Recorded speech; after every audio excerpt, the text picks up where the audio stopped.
জগন্নাথ দেখা মানে আমাদের সাক্ষাতে কৃষ্ণ দর্শন করা।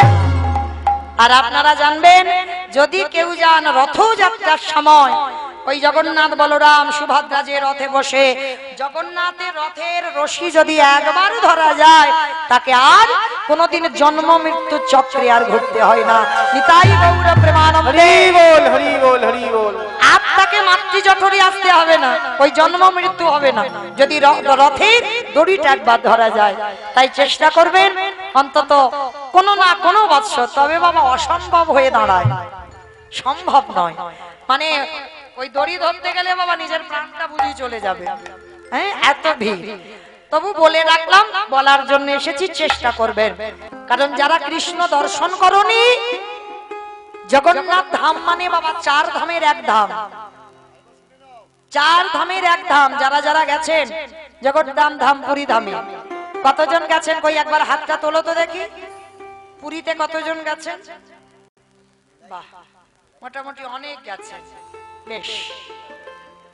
তো জগন্নাথ যারা দেখেছেন, এই জগন্নাথ দেখেছো মানে তোমার চার ধামের এক ধাম হয়ে গেছে।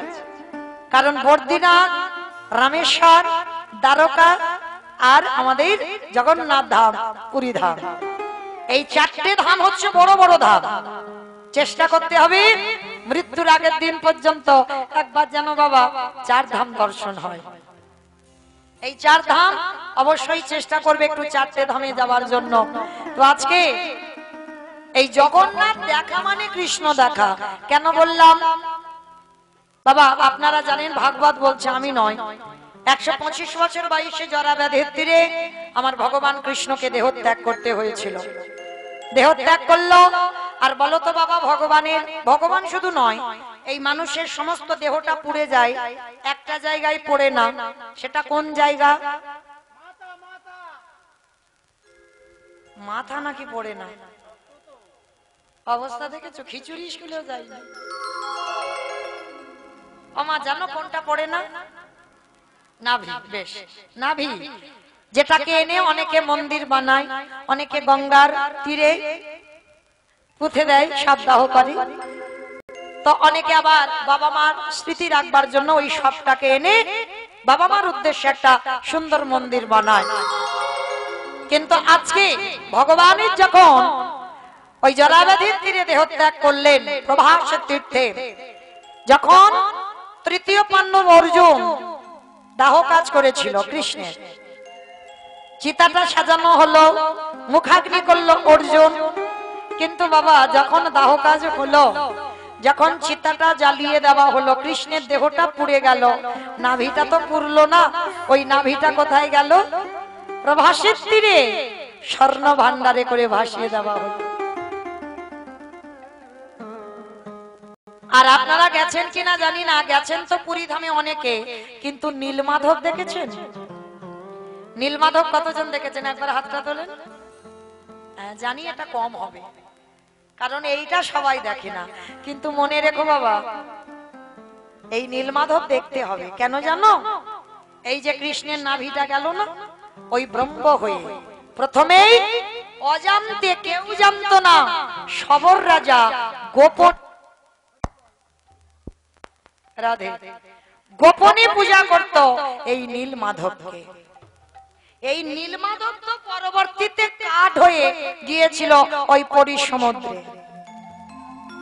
কারণ ওই নাভিটা প্রথমে গিয়েছিল বাবা, ওই যেটা নীলমাধব বলা হয়, নীলমাধবের সঙ্গে ওখানে প্রতিষ্ঠা করা হয়েছিল। কৃষ্ণের নাভিটা ব্রহ্মরূপে পূজা করা হতো অজান্তে।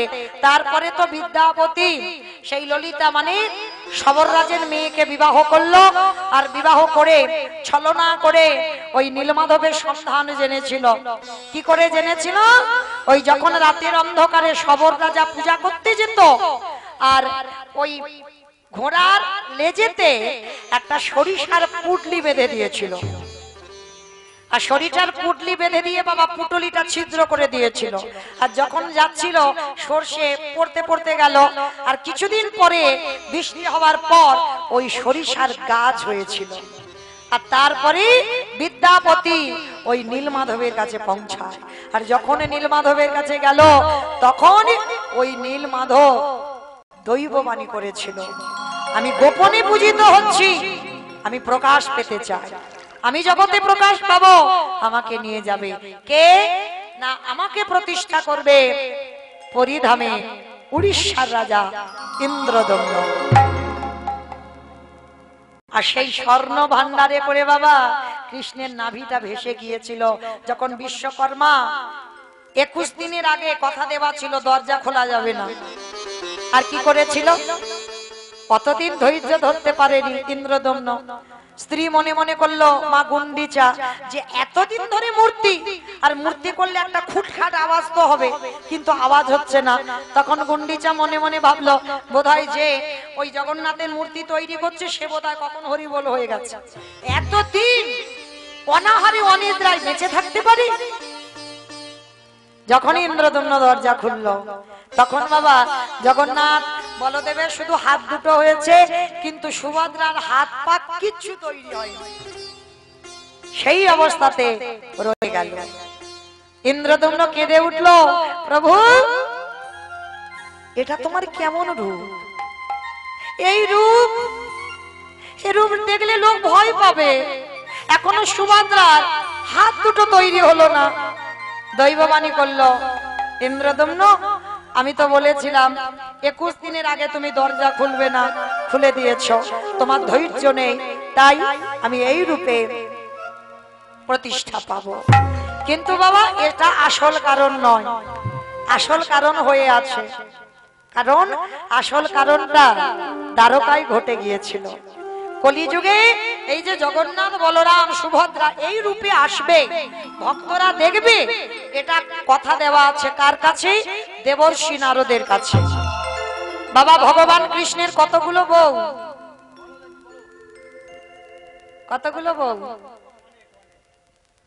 16,108 জন, একটা দুটো নয়, 16,108টা বউ, আর 8টা হচ্ছে পাট রানী। এতগুলো বউ ভালোবাসে, তবু বাবা রাত্রিবেলা আমার কৃষ্ণ ঘুমের ঘরে রাধা রাধা বলে কাঁদে। কি গো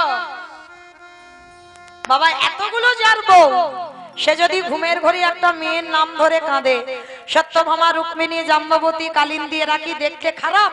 এরা সব এক একটা রাজার মেয়ে, তাহলে রাজার মেয়ে হয়ে এদেরকে ফেলে গোবিন্দ ঘুমের ঘরে রাধা রাধা বলে খুঁজে বেড়াচ্ছে। রাধে গো রাধে গো একেবারে দেখা দাও, রাধে একেবারে দেখা দাও, উলুধ্বনি রাধে গো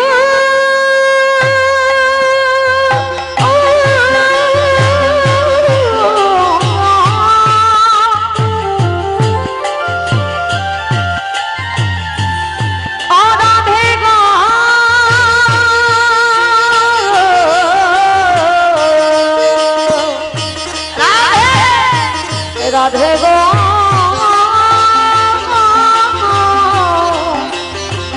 একেবারে দেখা দাও, কৃষ্ণ প্রেম মোরালিনী রাধে, কৃষ্ণ প্রেম মোরালিনী রাধে, প্রেম সায়রের মোরালিনী রাধে, প্রেম সায়রের মোরালিনী রাধে, গাম্ভীর্য শালিনী রাধে, ও গাম্ভীর্য শালিনী রাধে, ও ভুবন সমগ্র মোরালিনী রাধে, ও প্রেম সমগ্র মোরালিনী রাধে, রাধে গো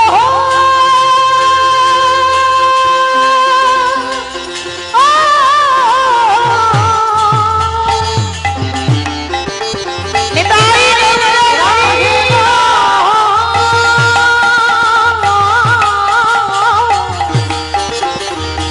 একেবারে দেখা দাও রাধে, একেবারে দেখা দাও।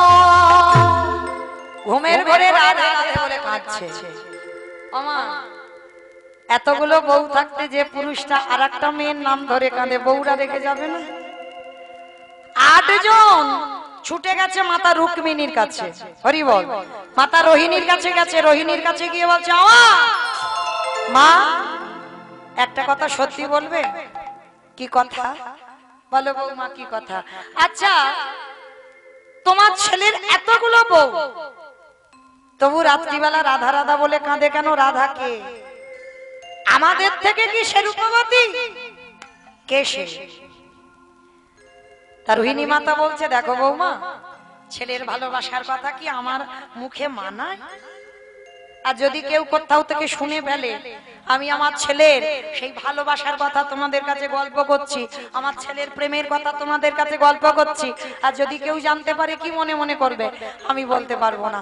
ও মামা একটা কাজ করো, চলো আমরা একটা ঘরের জানালা দরজা বন্ধ করে দেবো, আর সেইখানে গিয়ে তুমি তোমার ছেলের প্রেমের কথা বলবে। ওই রাধাকে কি তার পরিচয়, কি তার রূপ, কেন তোমার ছেলে ঘুমের ঘরে ওই ভুল ভাল বকে রাধা রাধা বলে কাঁদে, কে সেই রাধা? তার রোহিণী মা বলছে, ঠিক আছে বৌমা আজকের আমি বলবো। এইবার কি করেছে বাবা? দরজা জানালা বন্ধ করে দিয়েছে, আর দরজায় দাঁড় করিয়ে রেখেছে সুভদ্রা বোনকে। যদি কৃষ্ণ বলরাম আসে যেন এই ঘরের মধ্যে না ঢোকে, কারণ এইখানে আমি রাধা তত্ত্ব বলবো। সত্যভামা রুক্মিণী কালিন্দী জাম্ববতী সবাই পরপর বসে আছে, আর মাতা রোহিণী ওই রাধা রানীর কথা বলছে, রাধা রানীর রূপের কথা বলছে, রাধা রানীর গুণের কথা বলছে, রাধা রানী কেমন ভাবে চলে সমস্ত কথা বর্ণনা করছে। আর ভগবান সিংহাসনে বসে আছে, ওই রাধা কথা, রাধা রূপের কথা আমার কৃষ্ণের কানে যাচ্ছে, অন্তর্যামী তো শুনতে পাচ্ছে। আর যেই না শুনতে পাচ্ছে মানে হৃদয়টা যেন জ্বলছে। কোথায় কে এই দ্বারকায় রাধা তত্ত্ব বলে? কে আমার রাধার গুণের কথা বলে?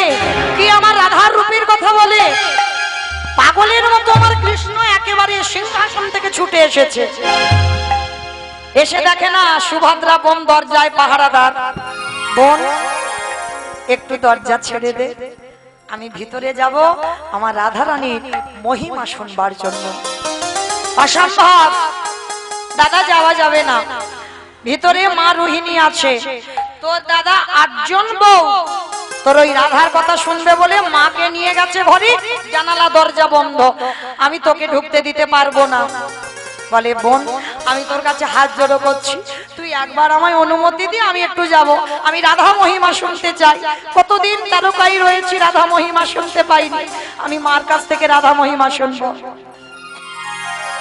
সুভদ্রা তো ছাড়বে না, আর দরজা যখন ছাড়ছে না, এইবার কি করেছে জানো? দরজার যে ছোট ছিদ্র, ওই ছিদ্র দিয়ে আস্তে আস্তে রোহিণী মার মুখ দিয়ে রাধা তত্ত্ব ভেসে আসছে। আর ভগবান বাইরে দাঁড়িয়ে কান পেতে শুনছে, আর রাধা তত্ত্ব শুনতে শুনতে ভগবান দাঁড়িয়ে থাকতে থাকতে দেহটা যেন গলে যাচ্ছে। আগুনে মোমবাতি ধরলে যেমন গলে যায়, জল হয়ে যায়, ভগবান রাধা তত্ত্ব শুনতে শুনতে দুটো হাত যেন শরীরের ভিতরে চলে যাচ্ছে, দুটো পা শরীরের ভিতরে চলে যাচ্ছে, যেন চোখগুলো বড় বড় হয়ে যাচ্ছে, সর্বশরীরটা যেন কালো হয়ে গেল, সর্বশরীরটা যেন আগুনের মতো গলে যাচ্ছে। সুভদ্রা দাঁড়িয়ে দেখছে কি, দাদা দাদা তোর এটা কি হয়েছে? তোর শরীর এমন গলে যাচ্ছে কেন? তুই এমন হয়ে যাচ্ছিস কেন? যেই না বোন হয়ে দাদাকে স্পর্শ করেছে, স্পর্শ করার সঙ্গে সঙ্গে রাধা তত্ত্ব শুনে তো কৃষ্ণের এই দশা, সঙ্গে সঙ্গে সুভদ্রা মা ওই রকম হয়ে গেছে।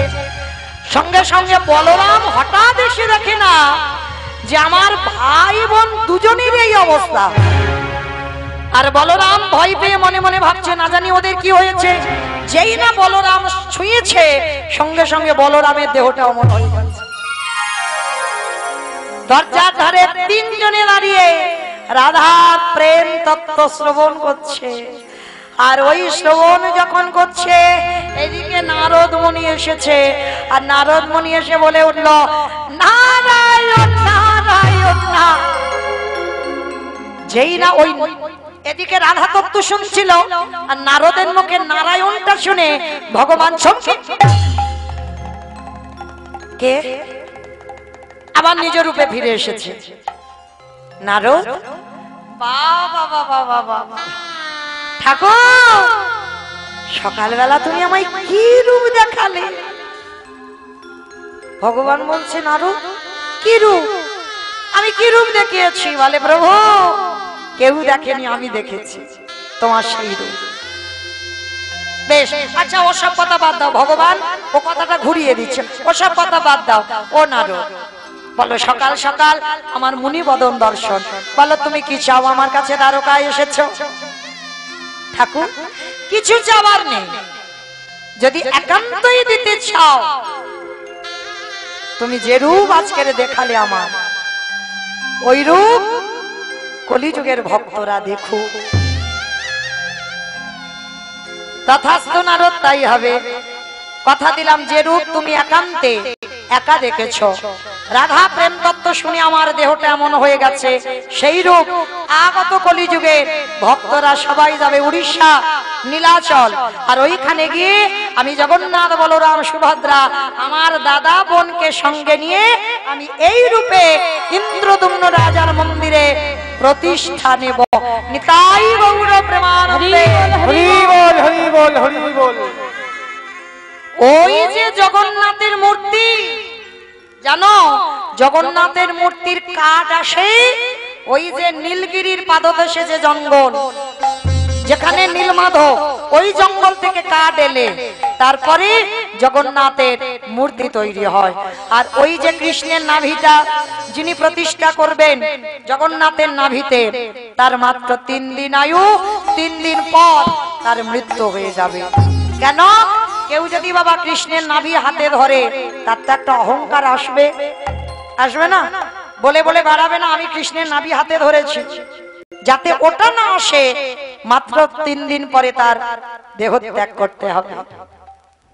আমি আমার পিতা মাতার চরণে, আমার শিক্ষা গুরু দীক্ষা গুরুর চরণে অনন্ত কোটি কোটি দণ্ডবত প্রণাম।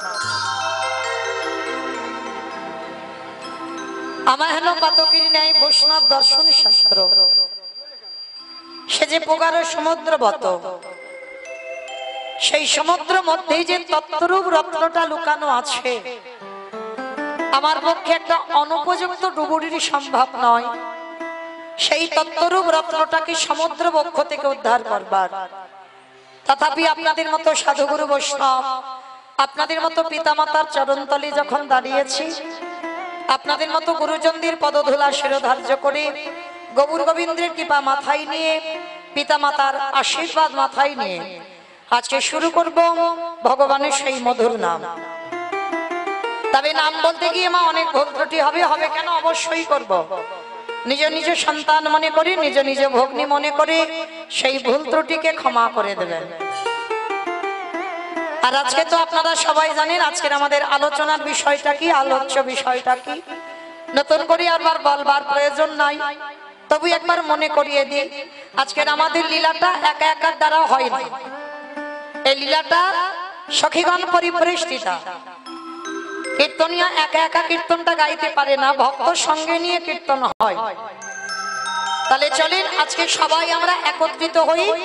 আজকে শ্রীমতী রাধারানীর সূর্য পূজা, যে লীলা আজকের আমরা মধ্যাহ্নকালীন লীলা, এই সময় আমরা সূর্য পূজা লীলা আস্বাদন করব। তবে প্রথমে বলি দি মা, লীলাটা একা একা কীর্তনিয়া গাইবে নয়, সবাইকে নিয়ে আজকে লীলাটা হবে। অন্যান্য লীলা একা একা গাওয়া যায়, সম্ভব, কিন্তু রাধারানীর সূর্য পূজা সখী পরিপরিষ্ঠিতা ছাড়া, সখী বিনা এই লীলা পূর্ণ হবে না। তাহলে চলেন আজকের আমরা কীর্তনিয়া একা নয়, সবাই আজকের লীলাটা পরিবেশন করব, কেমন? কিন্তু তার আগে তোমাদের যেতে হবে নদিয়া নবদ্বীপ ধাম, কারণ গৌরের কথা যদি আস্বাদন করা না হয়, আমার গৌরের ভাব যদি দেখা না হয়, তাহলে তো বাবা আজকে লীলাই হবে না। কারণ কালকে বলেছি সংকীর্তন পিতা শ্রীকৃষ্ণ চৈতন্য, সংকীর্তন যোগ্যে তারে যেই ভজে সেই বড় ধন্য। তাহলে কীর্তনের প্রারম্ভে আগে আমার চৈতন্য দেবকে ডাকতে হবে, তারপরে আমার রাধারানীর ভাবটা অনুভব করব। কিন্তু আপনারা জানেন বাবা, রাধা কৃষ্ণ একাত্মা দুই দেহ ধরি, অনন্য বিলাসের শাশ্বদন করি। এই দুই ভাবে চৈতন্য গোসাই ভাবের শাশ্বদিতে দোহে এক কোঠায়। মায়েরা আস্বাদন করবেন, কখনো আমার প্রভু কৃষ্ণ ভাব, আবার কখনো রাধা ভাব। এই রাধা কৃষ্ণ এক আত্মা হয়ে কলিযুগে হয়েছে গৌরাঙ্গ, কিন্তু কৃষ্ণ কলিতে যে গৌর হলো রাধা ভাবকান্তি অঙ্গে ধারণ করে। তবে আজকের কিন্তু বাবা আমাদের গৌরচন্দ্র হবে না, গৌরচন্দ্রিকা হবে। এইগুলো কিন্তু খুব অনুভবের বিষয়। যেখানে দেখবেন আমার মহাপ্রভুর কৃষ্ণ ভাব, সেখানে হয় গৌরচন্দ্র। আর যেখানে আমার মহাপ্রভুর আজকে রাধা ভাবে ভাবিত, সেখানে হবে কি না গৌরচন্দ্রিকা। কারণ রাধারানীকে প্রাধান্য দেওয়া হচ্ছে, ওই জন্য আজকে আমরা আস্বাদন করবো গৌরচন্দ্রিকা, গৌরচন্দ্র নয়। তো আজকে নবদ্বীপের মাটিতে যেদিন আমার প্রভু এসেছিল, নদিয়ার অবস্থাটা কেমন ছিল অমাইরা? এই যেমন আজকের আমাদের অষ্টকালী লীলা কীর্তন হয়ে গেলে, কালকের কুঞ্জ বর্ণন হয়ে গেলে, আর কিন্তু এমন শোভা এ জায়গায় থাকবে না। হ্যাঁ মামা, আমি খুব ঠান্ডা মেয়ে জানো তো, কিরকম ঝড় বৃষ্টি নিয়ে এলাম দেখেছো? মানে এত গরম, একটু হোক হওয়া ভালো, নাহলে কখন বলতে এই যে এক জায়গায় বসে আছে, কখন বলতে কে হরি বল হয়ে যাবে। একটু যদি ঝড় বৃষ্টি হয় তো একটু ঠান্ডা হয়, হরি বল। ওই জন্য আমি একটু ঠান্ডা মেয়ে, ওই জন্য তাই গৌর প্রেমানন্দে হরি বল, হরি বল, হরি বল। তো চলো আজকে নদিয়ার ভাবটা দেখবো। যেমন আপনাদের আজকে দৌলতাবাদের এই ভাবটা আজকে যেমন এমন, নদিয়ার ভাবটা কেমন? আজ নদিয়া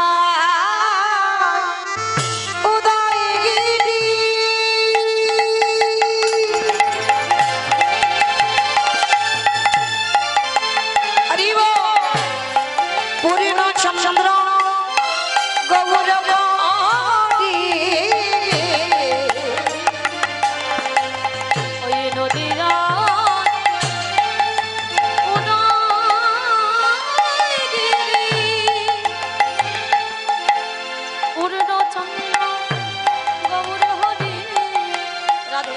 নদিয়া। তাহলে কালকের আপনাদের সঙ্গে তো আমার রিহার্সাল দেওয়া আছে, আজ আমি আর কিচ্ছু বলবো না, আজকে শুধু একটু ফাইনালে দাঁড়াতে হবে। তাহলে দাও, কালকে যারা যারা রিহার্সালে ছিলে, এবার আজকের একবার ধ্বনিটা দাও।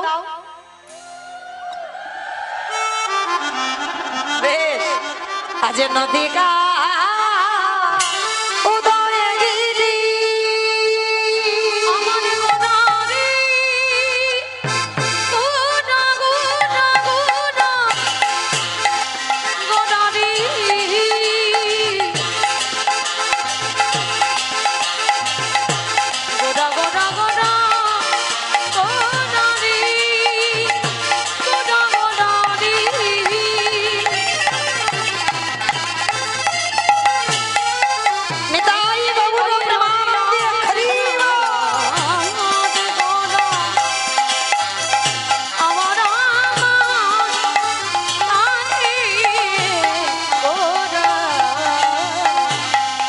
নদিয়া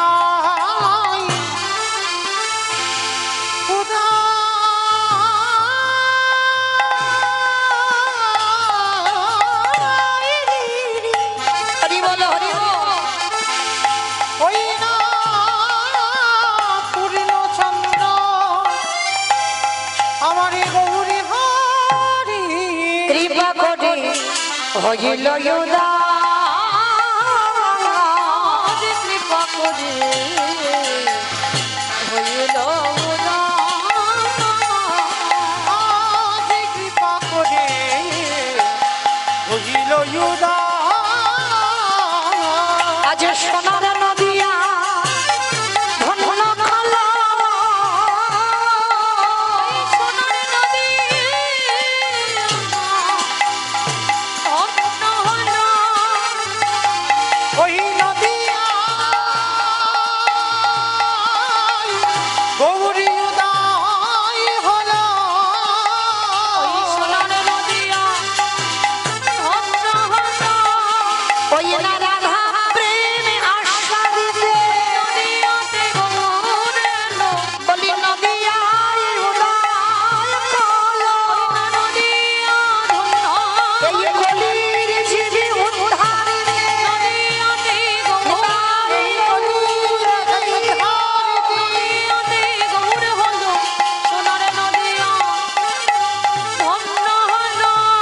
কৃপা করে হইল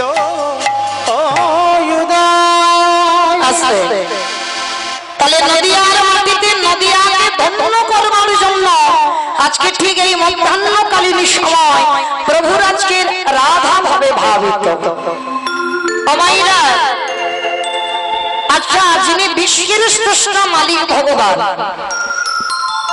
কারণ বাবা একটা কথা মনে রাখবেন, লীলাপালা তো সবাই জানে, আমার থেকে আপনাদের অভিজ্ঞতা বেশি, কিন্তু যে যে জিনিসগুলো আমাদের অভিজ্ঞতা নেই সে জিনিস আমাদের একটু আস্বাদন করতে হবে।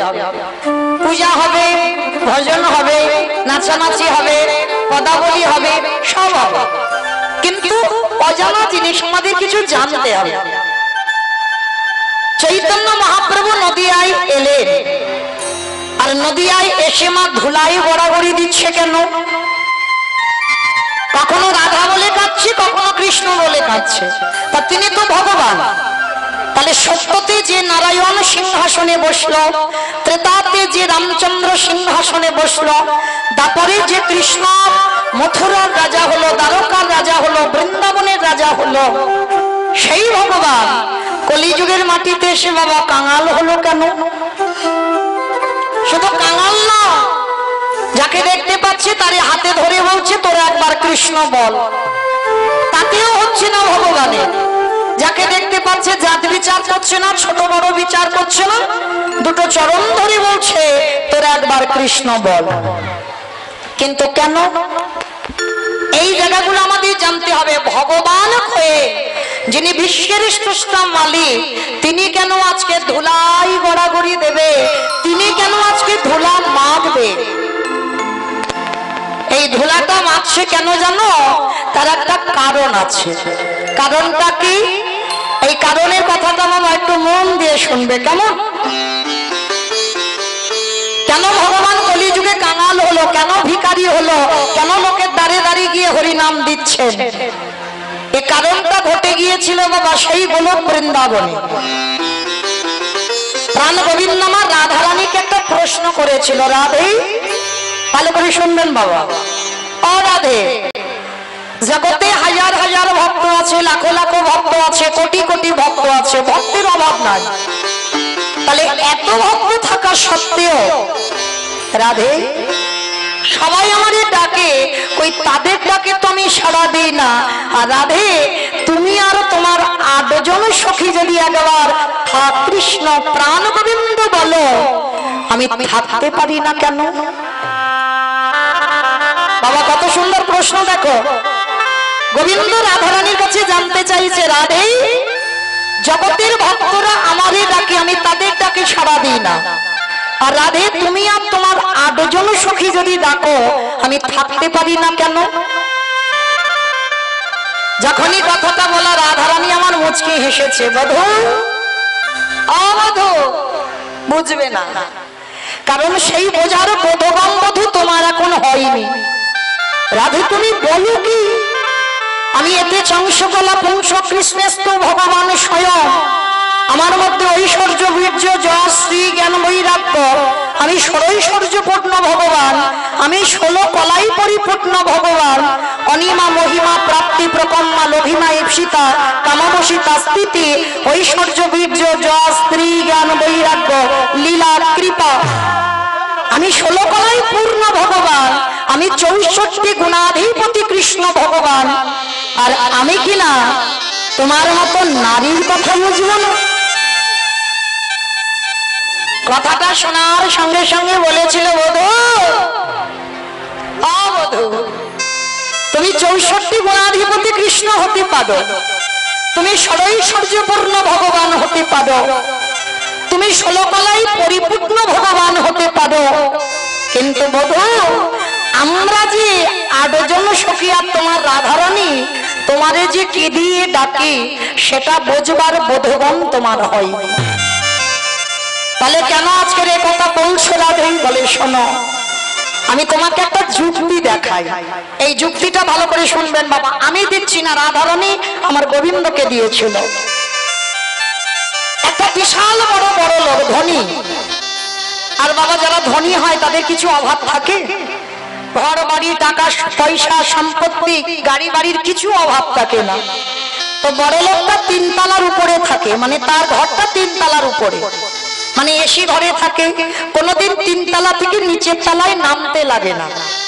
কেন? তার এতটাই প্রতিপত্তি, মানে এতটাই বড় লোক যে 3 তলা থেকে মৃত্যুর আগের দিন পর্যন্ত না নামলে চলে যাবে।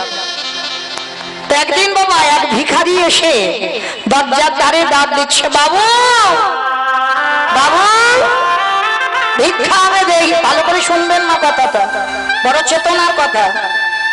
ভিখারিটি এসে বলছে, বাবু ভিক্ষা আমি দেই। তা যেই না বলেছে বাবু ভিক্ষা আমি দেই, তা বড় লোকটা জানালা দিয়ে দেখে বলছে, আরে এই ভিখারি ভিখারি তুই প্রতিদিন আসিস, প্রতিদিন এই 5 বাড়ির দাঁড়ে দাঁড়িয়ে ভিক্ষা করে নিয়ে নিজে রান্না করে প্রসাদ পাস। হ্যাঁ রে ভিখারি, তোর এই চালের স্বাদটা কেমন রে? ওমাইরা কে বলল? বড় লোক ভিখারিটাকে প্রশ্ন করেছে। তা ভিখারিটা করজোর করে বলছে, বাবু এ কথাটা আমার মুখে মানায় না, তবু যখন তুমি জিজ্ঞেস করেছো আমি বলবো যে আমার চালের স্বাদ কেমন। তো বাবু আমার চালের স্বাদ যদি তুমি একান্তই বুঝতে চাও, তোমাকে তো 3 তলার উপরে বসে থাকলে হবে না, আগে 3 তলা থেকে নিচের তলায় নামো, আমার মতো ভিখারি হও, 5 বাড়ির দাঁড়িয়ে দাঁড়িয়ে গিয়ে সরু মোটা আতপ চাল সিদ্ধ চাল নিয়ে এসো, রেশনের চাল আনো, আর এনে যদি নিজে রান্না করে প্রসাদ পাও, তাহলেই তুমি বুঝবে যে ভিখারির চালে স্বাদ রাখো। আমার কিছু বুঝতে পারছো? যারা বড় লোক হয় তারা কি কোনোদিন রেশনের চালের অন্ন পায়? ওগুলো গরিব দুঃখীদের দিয়ে দেয়, নয় বিক্রি করে দেয়, তারা সরু সরু চালের ভাত খায়। কিন্তু সেই বড় লোক যদি একটা ভিখারিকে প্রশ্ন করে, আরে ভিখারি তোর এই রেশনের চালের স্বাদটা কেমন, তা ভিখারি কি বলবি? আগে রেশনের চালের ভাতটা খাও, তারপরে বুঝবে ওই চালের স্বাদটা কেমন। বাবা বুঝতে পেরেছেন আমি কেন কথাটা বললাম? আমি বলিনি, রাধারানী বলছে গোবিন্দকে, বধূ তুমি তো বড় লোক, তুমি তো জমিদারের ছেলে, তুমি অট্টালিকা থাকার মানুষ, সত্যতে বড় লোক, ত্রেতাতে বড় লোক, দাপরে হয়েছে বড় লোক। আর যে বড় লোক হয় সে কি কোনোদিন প্রজাদের অভাব বুঝতে পারে?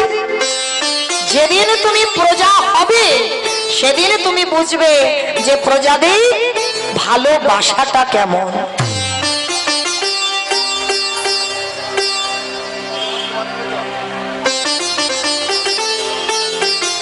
রাধে, আমার ভক্ত চরণে একটা বিনীত নিবেদন, যখন আসবার সময় হবে তখন সবাই একসঙ্গে আসবেন, কিন্তু এই কীর্তন চলাকালীন বারবার হরিবাসরে আসবেন না, এইটুকু আপনাদের চরণে আমার বিনীত নিবেদন।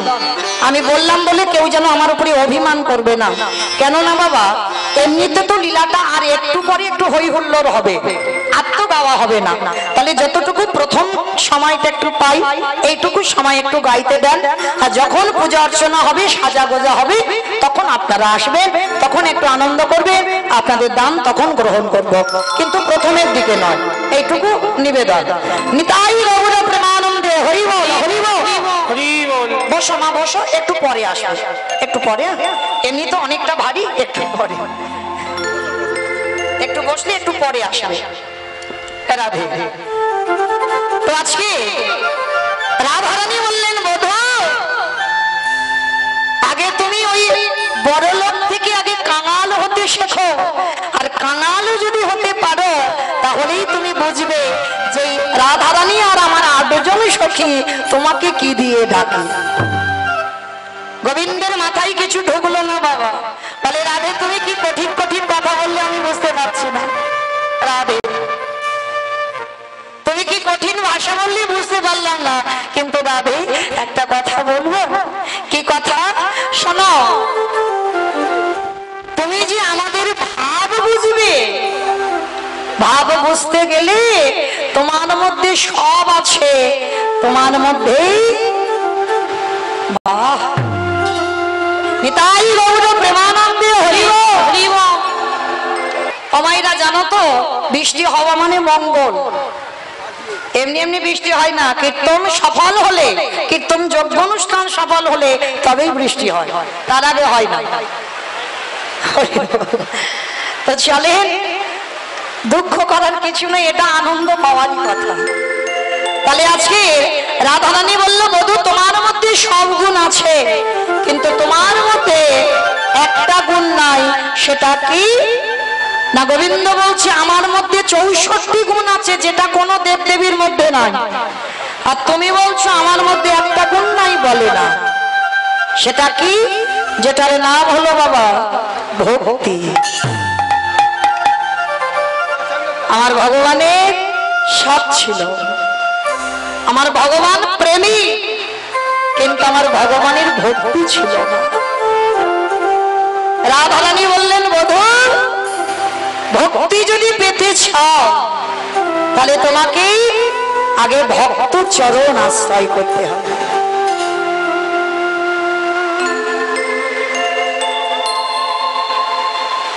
মানে এত আওয়াজ, কীর্তনের আওয়াজ কমে যাচ্ছে।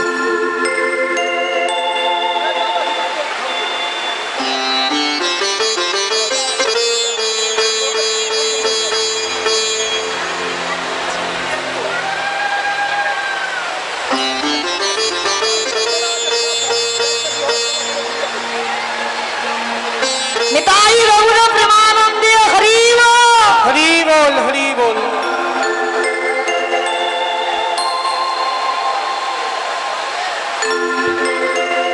বলে ভক্তি পেতে গেলে তোমাকে কি করতে হবে জানো বধূ? এ জগতে যারা নিষ্কিঞ্চন বৈষ্ণব, তাদের চরণ যুগল তোমায় হৃদয়ে ধরতে হবে। এই জগতে ভগবান আমার বললেন কেন যে নিষ্কিঞ্চন বৈষ্ণব?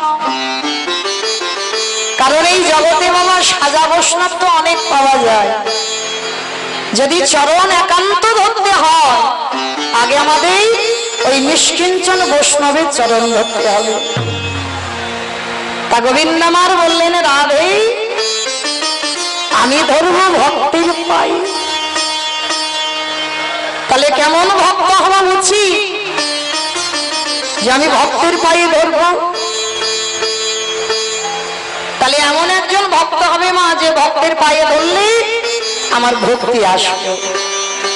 ভগবান আমার সারা বৃন্দাবন ঘুরে বেড়াচ্ছে, একটাও বৈষ্ণব পাচ্ছে না।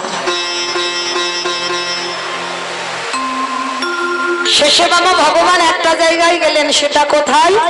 জায়গাটার নাম হলো বাবা হস্তিনাপুর। বাবা ঠাকুর হস্তিনাপুর নাম শুনেছেন? কিসে শুনেছেন হস্তিনাপুর? মহাভারত। এই মহাভারতে আছে বাবা হস্তিনাপুর।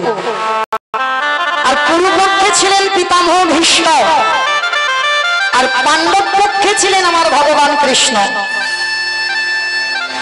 তো এই পাণ্ডব পক্ষে যখন আমার কৃষ্ণ দয়াময় ছিল, কুরুপক্ষে ছিলেন পিতামহ ভীষ্ম। দুর্যোধন একটা বড় কথা বলেছিল, দাদু ভীষ্মকে একটা বড় কথা বলেছে, অবাদু তুমি আমার বাড়িতে থাকো, আমার বাড়িতে খাও, আমার বাড়ির অন্ন ধ্বংস করো, আর তুমি বলতে পারছো না যে কি করলে পঞ্চ পাণ্ডব নিধন হবে? মনে রেখো না, কোনো ব্যক্তিকে যদি খাইয়ে তুলনা দেওয়া যায়, তার থেকে দুঃখ জগতে আর কিছু হয় না। যখনই দাদু বললেন, দুর্যোধন আমি একটু খাই বলে তুমি এত বড় কথা বলতে পারলে, যে আমি তোমার বাড়ির অন্ন ধ্বংস করি? বেশ, আজ রাত 12টার সময় দুর্যোধন তোমার স্ত্রীকে একবার আমার কাছে পাঠিয়ে দিও। আর যদি তোমার স্ত্রী আমার কাছে আসে, পঞ্চ পাণ্ডবদের মৃত্যু বাণ আমি তোমার স্ত্রীর হাতে তুলে দেব। আর এই কথাটা শুনলে কান্না আনন্দ হয় বাবা। দুর্যোধন আনন্দে লাফাতে লাফাতে দুর্যোধনের স্ত্রীর কাছে গেছে, ভানু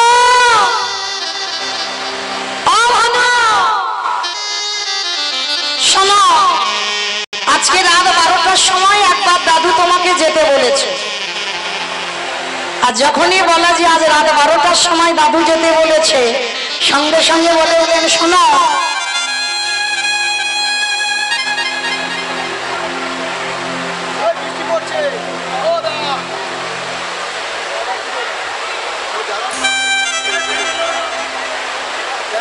আমার ওইটা ফাঁকা রেখেছে কেন? প্যান্ডেল হাওয়া ঢুকবার জন্য। হাওয়া বার করতে গিয়ে জল বেরিয়ে গেল।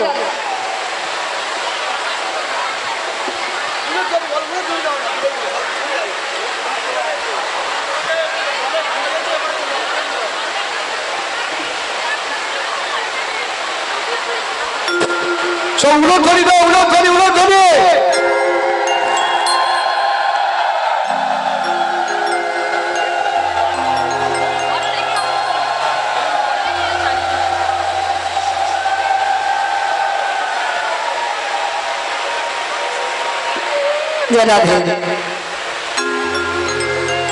দাদু ভীষ্ম যেই না শুনেছে বাবা দুর্যোধন এত বড় কথা বলেছে, তা দুর্যোধন ভানুমতিকে গিয়ে ডাকছে, ভানু ভানু আজকে দাদু একবার তোমাকে রাত্রিবেলা যেতে বলেছে দাদুর ঘরে। যখনই বলেছে যে দাদুর ঘরে যেতে বলেছে, সঙ্গে সঙ্গে দুর্যোধনের কথা শুনে ভানুমতি বলে বলেন, হ্যাঁ গো তোমার কি বিবেক বুদ্ধি হবে না? হ্যাঁ, তোমার দাদু সংসার করেনি, তোমার দাদুর বিয়ে থা হয়নি, আর রাত 12টার সময় তোমার দাদুর ঘরে যেতে বললো, আর আমাকে তুমি তোমার দাদুর ঘরে পাঠিয়ে দিচ্ছ। শোনো, আমি তো যাবই না, তোমার যদি যাওয়ার ইচ্ছা হয় তো তুমি তোমার দাদুর ঘরে যাও। আচ্ছা মা, এই যে ভানুমতি দাদুর ঘরে যাবে না, কথাটা কে কে জানে? দুর্যোধন আর দুর্যোধনের স্ত্রী জানে। আর কি কেউ জানে? আর কেউ জানে? আর কে জানে? কৃষ্ণ দয়াময়। কৃষ্ণ ছাড়া তো জগতে আর কেউ জানে না গো। যখনই রাত 12টার সময় ভানুমতি যাওয়ার কথা, সঙ্গে সঙ্গে ভগবান কৃষ্ণ অন্তর্যামী মনে মনে চিন্তা করলেন, এই তো সুযোগ, আর এই সুযোগে আমাকে একটা কাজ গোছাতে হবে। রাত 11টার সময় ভগবান গিয়ে ডাক দিয়েছিল, সখী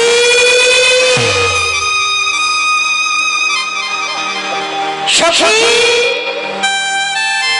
আর দেরি না, এক্ষুনি আমার সঙ্গে একটা জায়গায় যেতে হবে, এক্ষুনি তুমি আমার সঙ্গে চলো।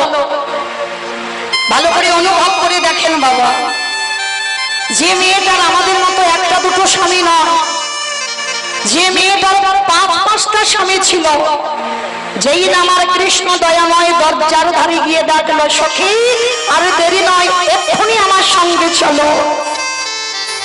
বিশ্বের স্রষ্টা মালিক জগৎকে শেখালো, যে তত্ত্ব দ্রৌপদী জানত সেটা আপনারা বুঝতে পারছেন না, আমরা বুঝতে পারছি না। একবারে যদি ভগবান কারোর নাম ধরে বাঁশি বাজায়, কেবল বন্ধু কেবল বান্ধব, সকল মায়া ছিন্ন করে সবাইকে চলে যেতে হবে। আমারে ভগবান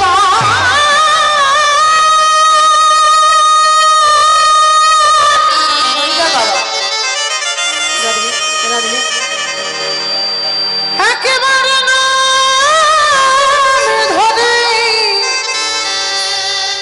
নামে ধরে ডাকিলে, কে বলে বন্ধু, কে বলে বান্ধব, সবে ছেড়ে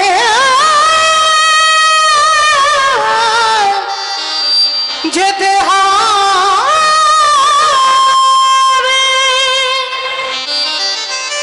এই জগতে যদি ডাকার মতো ডাকা যায়, ভালোবাসার মতো বাসা যায়, কেবল বন্ধু কেবল বান্ধব, সকল মায়া ছিন্ন করে চলে যেতে হবে। এই যে মা আজকের আমি গান গাইছি আপনাদের কাছে, বন্ধ করে দাও, বন্ধ করে দাও। কালকে যেখানে আসর আছে আমি কি একেবারে গ্যারান্টি দিয়ে বলতে পারবো যে আমি সেখানে যাব? বাঁশি যদি বাজিয়ে দেয় সবাইকে ফেলে রেখে চলে যেতে হবে। আজকের বাবা দ্রৌপদীর হাতটা ধরেছে কেন? দ্রৌপদীকে বললো সখী আর দেরি নয়, এক্ষুনি আমাদের একটা জায়গায় যেতে হবে। কোথায় যেতে হবে বলে সেটা পরে বলবো, তবে শোনো আমি যে তোমারই পাঠাচ্ছি আমার নামটা তুমি তোমার দাদুর কাছে বলবে না। ভগবান সখীর হাতটা ধরে টানতে টানতে নিয়ে যাচ্ছে। দাদু যেখানে ধ্যানস্থ আছে সেইখানে গিয়ে যখনই দাঁড়িয়েছে সখী দ্রৌপদী জুতো জোড়া ওই পরে আসছিল না, একটা আওয়াজ হচ্ছে, খট খট আওয়াজ হচ্ছে। ভগবান বলছে সখী তোমার জুতো জোড়া একটু খুলে দাও, আর খুলে দিয়ে তুমি খালি পায়ে যাও। তুমি জুতো জোড়া খুলে তুমি একটু খালি পায়ে যাও। দ্রৌপদী বলে উঠলেন সখা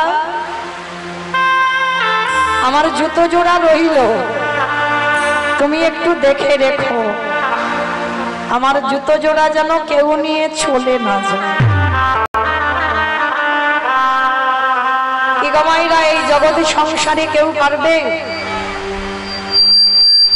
ভগবানের কাছে জুতোর দায়িত্ব দিতে?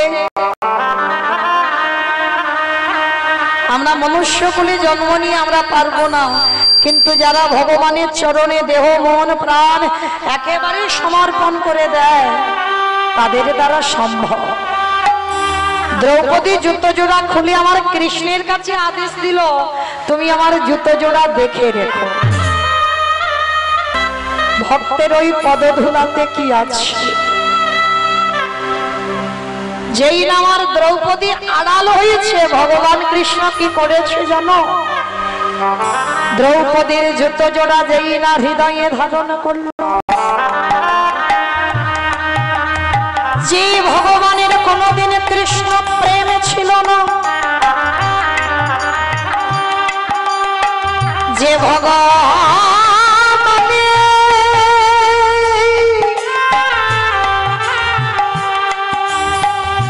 ভগবানের কোনদিন ভক্তি ছিল না, সেই ভগবান দ্রৌপদীর জুতো জোড়া হৃদয়ে ধরে আজ দাদায়ে দাদায়ে সখী গো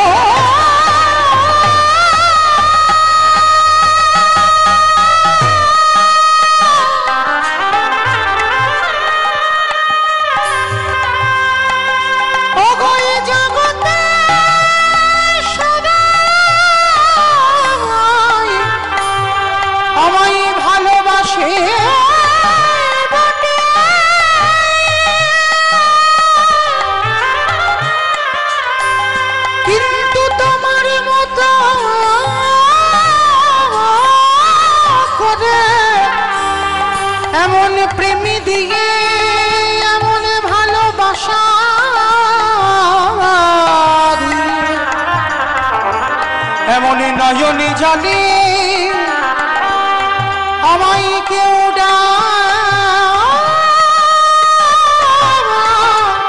কেনা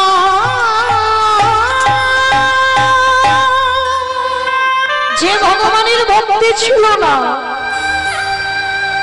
যখনই আমার ভগবান দ্রৌপদীর জুতোটা বক্ষে ধরেছে আপনি থেকে ভগবানের নয়নে বাড়ি ধরে হৃদয়টা জুতোর তলায় যে ধুলো ছিল, ভগবানের চোখের জল আর ভক্তের পায়ের ধুলাতে হৃদয় কাদা হয়ে গেল। ওই কাদা গড়াতে গড়াতে এলো নাভি কমলে, নাভি কমল থেকে এলো জানো দেশে, জানো দেশ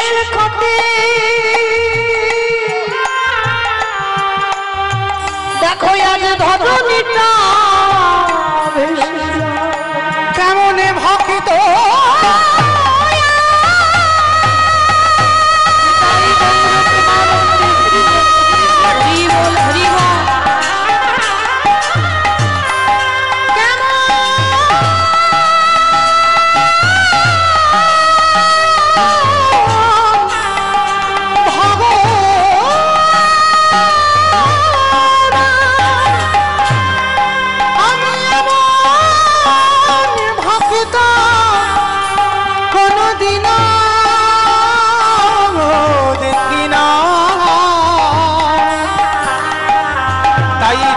ভকিত বাবা ভালো বাসি আমি ভক্ত বড়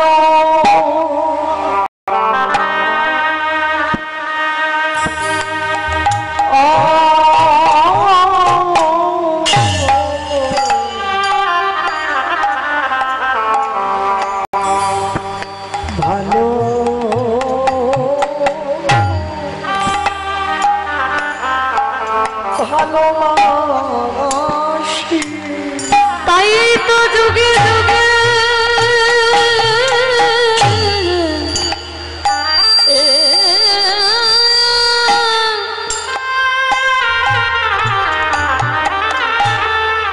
আমি ভক্তের কাছে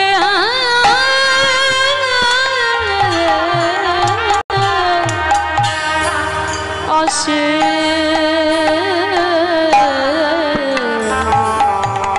ভকিত বড়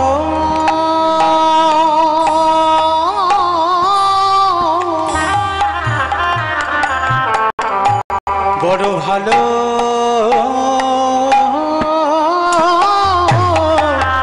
ভালোবাসে যুগে না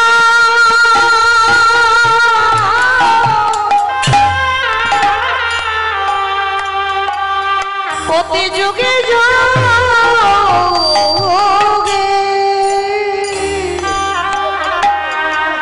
আমি যে ভক্ত বড়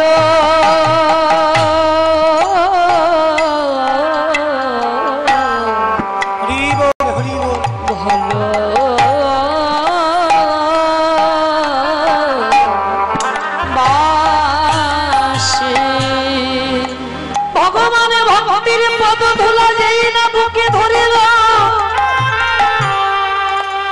যে ভগবান কোনদিন কাঁদতে জানতো না আপনি থেকে ভগবান হৃদয় ভেসে যায় সখী গো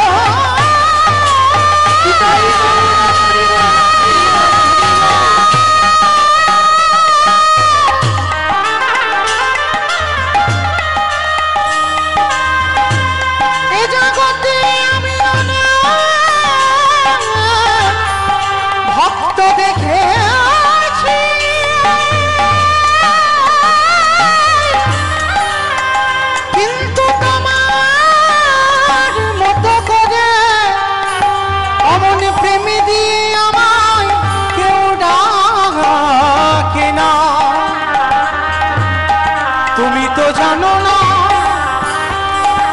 আমি ভক্ত ছাড়া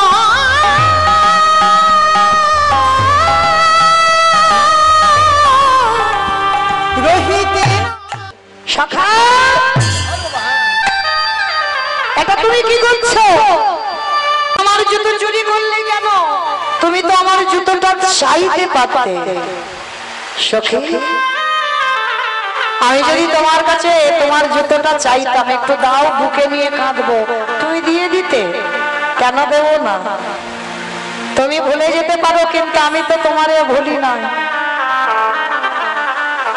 কারণ আমার এই দেহটা যদি তোমার হয়ে যায় আমার মন প্রাণ যদি আমি সব তোমাকে দিয়ে দিই তাহলে কি আমার পায়ের জুতো দুটো আমার এ তো তোমার জুতো যতক্ষণ ইচ্ছা আমি নিজে তোমার মাথায় তুলে দিই তুমি বসে বসে কাঁদো ভগবান কৃষ্ণ সেদিন প্রমাণ পেয়ে গেল প্রকৃত ভক্তের যদি চরণের ধুলা একবার নেওয়া যায়, প্রতি ভক্তের যদি পদধুলাটা একবার ধরা যায়, অবশ্যই বাবা যার হৃদয়ে ভক্তি নেই তার হৃদয়ে ভক্তি আসবে আসবে আসবে। তাই গৌর প্রমাণ। হরি বল হরি বল হরি বল। তো এইবারে দ্রৌপদীকে বলছে সখী আর দেরি করো না, তাড়াতাড়ি যাও তাড়াতাড়ি যাও, সময় হয়ে গেল। এইবার দ্রৌপদী দাদু যেখানে ধ্যানস্থ আছে সেইখানে গেছে। আর ভগবান বলে দিয়েছে দ্রৌপদী তোমার কণ্ঠ যেন না বার হয়, তুমি ভানুমতির গলায় কথা বলবে। আর ভীষ্মের কাছে গিয়ে ধ্যানস্থ ভীষ্ম যেই না ভানুমতির গলায় কথা বলেছে, ভীষ্ম কি করেছে মাথায় হাত দিয়ে আশীর্বাদ দিল, তোমার শীতের সিঁদুর তোমার হাতের শাখা অক্ষয় থাকবে। বাবা এত ভালো আশীর্বাদ আর কারো নকল গলা থাকে? যেই না আশীর্বাদটা দিয়েছে অমনি দ্রৌপদী গলাটা ছেড়ে দিয়ে একেবারে লাফ দিয়ে, আর যেই না লাফ দিয়ে উঠলো দ্রৌপদীর গলা বেরিয়ে গেছে। ভীষ্ম বলে বলেন একই, এখানে তো তোমার আসার কথা নয়, এখানে আসার কথা ছিল আমার ভানুমতি। সত্যি করে বলো তোমাকে কে পাঠালো?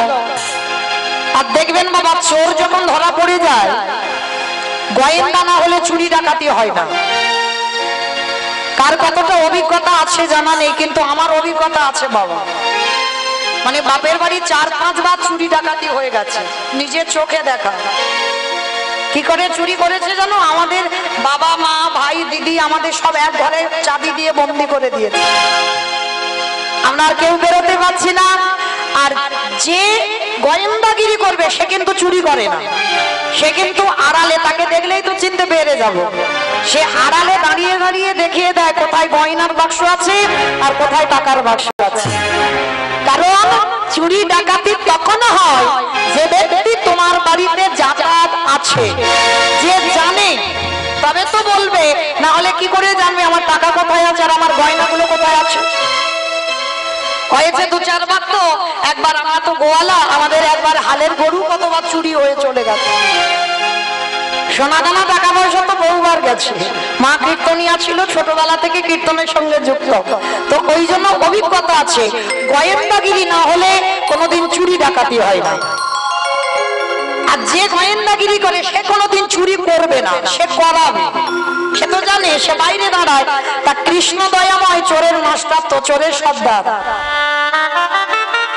বাইরে দাঁড়িয়ে আছে। দ্রৌপদীকে পাঠিয়েছে দাদুর কাছে কায়দা করে বর চুরি করে নাও।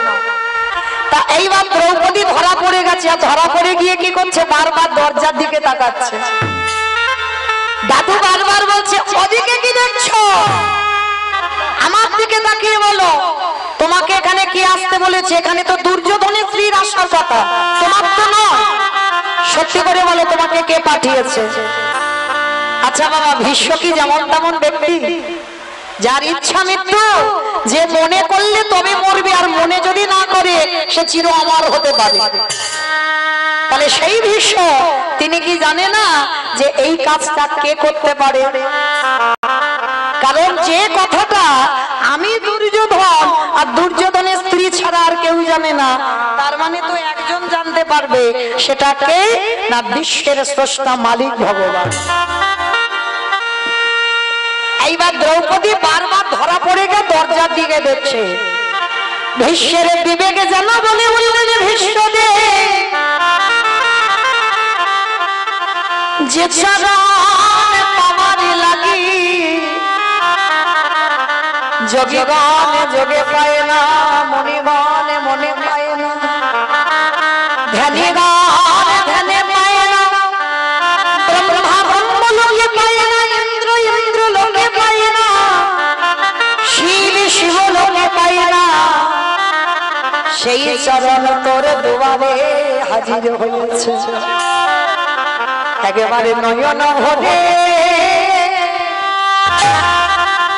ভরে দেখে নমকে বলে আরে দেখো হরি বল হরি বল।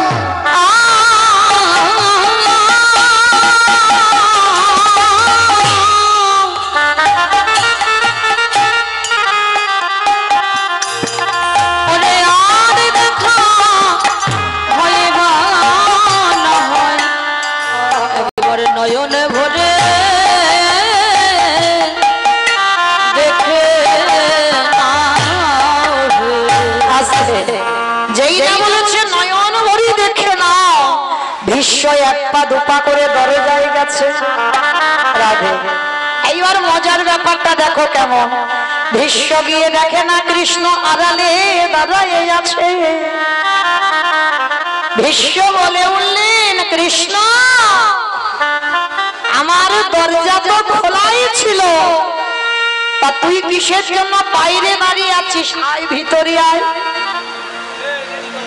ভীষ্ম বলছি ভিতরে আয়, দরজা খোলা আছে। ভগবান মৃদু হেসে বললেন, ভীষ্মদেব আমি তো সবার দরজায় দাঁড়িয়ে আছি। বাবা কোন দরজা? যে শাল কাঠ দিয়ে বানিয়েছো দরজা, লোহা দিয়ে বানিয়েছো ও দরজা না, যত ঘরে বসে আছে এগুলো একটা করে ঘর, এই ঘরের দরজাও আছে, আর এই দরজার ধারে আমার কৃষ্ণ দাঁড়াই আছে। ওই পরমাত্মা রূপী বাম দিকে হাত দিয়ে দেখেন, ধর ধর, ওটাই তো কৃষ্ণ। যেদিন তোমার ধবে ধব আওয়াজ বন্ধ হবে, ওগো কেবল বন্ধু কেবল বন্ধ, সকল মায়া ছেন্ন করে তোমার ভব ছেড়ে জগতে,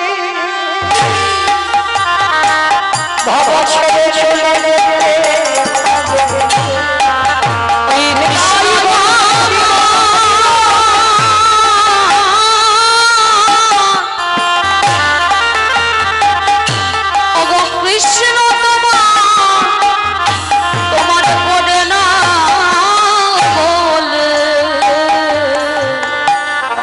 সকলে মায়া ছিন্ন করে চলে যেতে হবে। এইবার যেই না বলেছি সকল মায়া ছিন্ন করে চলে যেতে হবে, আজ ভীষ্মদেবে দাঁড়াইয়ে বলল, কৃষ্ণ রে আজ যখন এলি না বাইরে দাঁড়া। বাবা এবার বৃষ্টিটা থামিয়ে দে, অনেক হয়ে গেছে, সব ঠান্ডা হয়ে গেছে তাই না? হয়েছে তো বেশ, এবার একটু ঠান্ডা করে দে বাবা, আর আর বৃষ্টি হোস না, এবার হলে বেশি হয়ে যাবে না, ফ্যান বন্ধ করতে হবে। হরি বল। আজকের ভগবানের কাছে দাঁড়িয়ে ভীষ্ম বলছে, কৃষ্ণ আজ যেমন বাইরে দাঁড়িয়ে আছিস তার অসুবিধা নয়, কিন্তু যেদিন আমার যাবার সময় হবে, যেদিন আমার যাবার বাঁশি বেজে যাবে, যেদিন চারজন বাঁশির দোলায় পড়ে রয়ে যাবে, কৃষ্ণ আজ যেমন করে আমার দরজার সামনে দাঁড়াইয়ে রইলে, যেদিন আমার দেহ থেকে পাখি কানা উড়ে যাবে,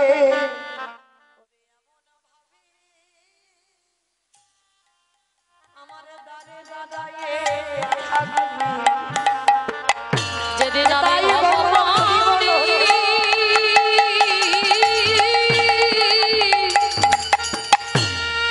যেদিন ভব করে চলে যাব, সেদিন আমি নিয়ে করে দরজায় দাঁড়ায় থাকবে। আসতে তাহলে সেদিনকারের মতো লক্ষ্য করে দেখেন বাবা, শুধু ভীষ্ম বলে নয়, প্রত্যেকের কাছে নিবেদন, ভগবানের কাছে একটাই বস্তু চাইবে, দয়াময় তুমি আপনা হতে হও আপনি। এই রজনীকান্ত কত সুন্দর একটা গান লিখেছে দেখো বাবা, গানের ভাষাগুলো দেখে, আপনা হতে হও আপনি,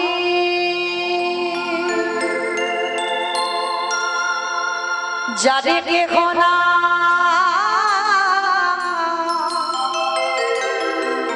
তুমি আছো তারি, তুমি আপনা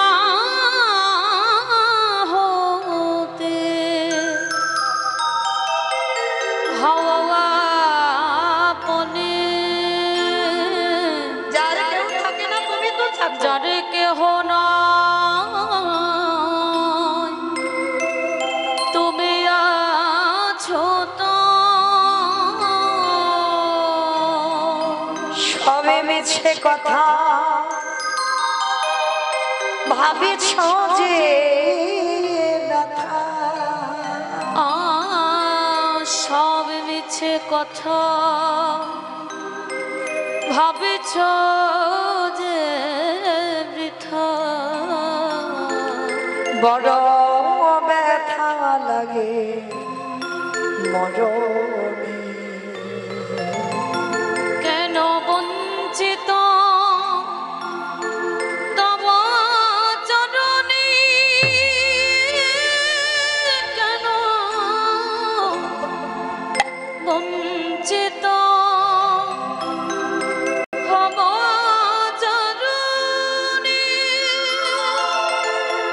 বড় আশা করে বসে আছি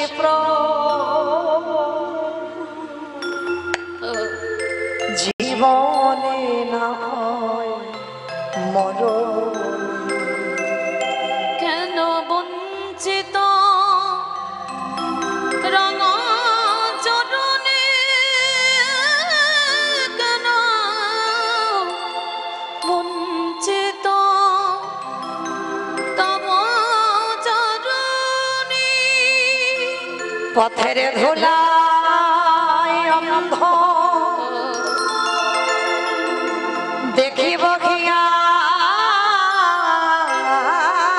বন্ধ। হয়ে পথে ধুলায় অন্ধ, শেষে দেখিব কি খেয়া বন্ধ, পারে বসে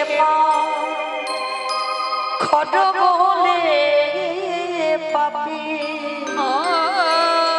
পারে বসে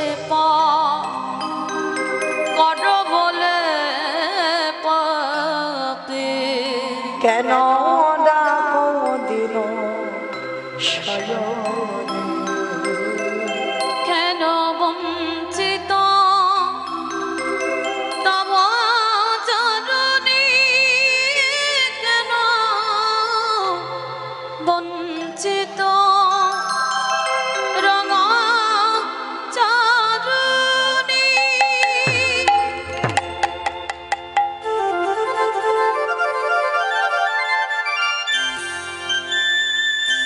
সেদিন আমার পিতামহ ভীষ্মকে আমার ভগবান বলেছিল, ভীষ্ম কথা দিলাম যেদিন তুমি মনে করবে তুমি দেহত্যাগ করবে, সেদিন আমি তোমার সরসজ্জার পাশে দাঁড়াবো। তাই সেই প্রতিজ্ঞাও ভগবান রেখেছিল। ভীষ্মের মৃত্যুর সময় সাক্ষাতে ভগবান এসে দাঁড়িয়েছিল, আর দাঁড়িয়ে ভগবান ভীষ্মকে একটা প্রশ্ন করেছিল, ভীষ্ম তুমি আমার কোন রূপে দেখতে চাও? বৃন্দাবনের কৃষ্ণ রূপে দেখবে, না দ্বারকার কৃষ্ণ রূপে দেখবে, না মথুরার কৃষ্ণ রূপে দেখবে? আমরা জগতে যত যত ভক্ত আছি বাবা, একটাই রূপ বেশি ভালোবাসি, গোপবেশর বেণুকর শ্যাম নব কৈশোর নটবর, ওই রূপটা সবাই ভালোবাসি, যে রূপ আমরা প্রতিনিয়ত সেবা পূজা করি। ভীষ্ম বলছে কৃষ্ণ ওই বৃন্দাবনের রূপ আমি দেখতে চাই না, তাহলে মথুরার রূপ আমি দেখতে চাই না, তাহলে কি দ্বারকার রূপ আমি দেখতে চাই না, তাহলে তুমি কোন রূপে দেখবে? তাহলে আগে প্রতিজ্ঞা করো, আমি যে রূপ দেখতে চাইবে তুমি দেখাবে আমার মৃত্যুর সময়। ভগবান ত্রিসত্য অঙ্গীকারী আবদ্ধ হলো, আর আবদ্ধ হয়ে দেখিয়েছিল কোন রূপে জানো? ভীষ্ম বলল কৃষ্ণ রে, একান্ত যদি আমার রূপ দেখাতে চাস, একেবারে সেই রূপে আমার কাছে দাঁড়া। কোন রূপ? ওই কুরুক্ষেত্রের রণাঙ্গনে ওই অর্জুনের রথের সারথি হয়ে দাঁড়িয়েছিলি।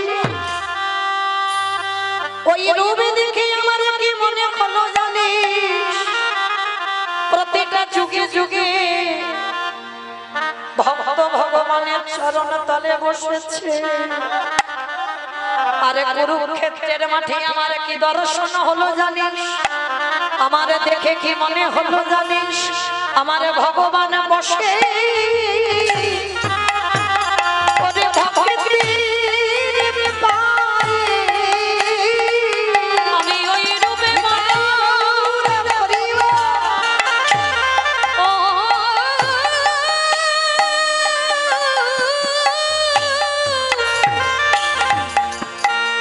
আমি ওই রূপে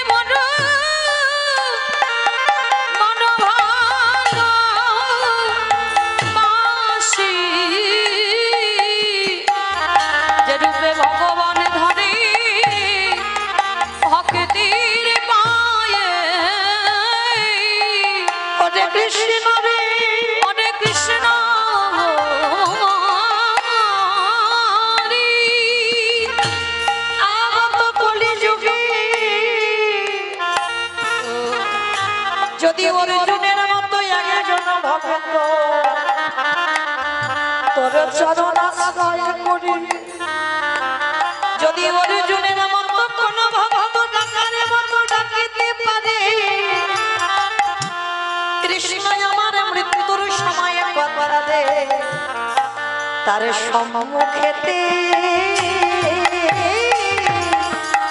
তুই দাঁড়ায়ে থাকবি। বলে এই প্রতিজ্ঞা, এই প্রতিজ্ঞা করে যারে সেই ভক্তের সম্মুখেতে দাঁড়ায়ে থাকবে।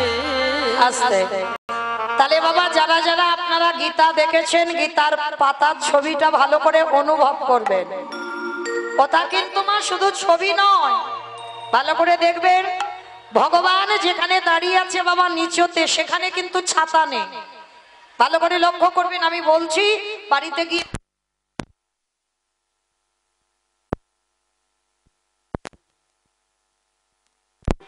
রাধে বাড়িতে গিয়ে গীতার পাতাটা একবার দর্শন করবেন, বুঝতে পেরে যাবেন বাবা। ওই ভগবান যেখানে আছে ছাতা নেই, কিন্তু ভক্ত যেখানে বসে আছে উপরে সেইখানে কিন্তু ছাতা আছে। কেন? ভগবান বলল আমি বৃষ্টিতে ভিজবো, রোদে পুড়বো, আমি কষ্ট পাবো, কিন্তু আমার ভক্ত যেন ভালো থাকে।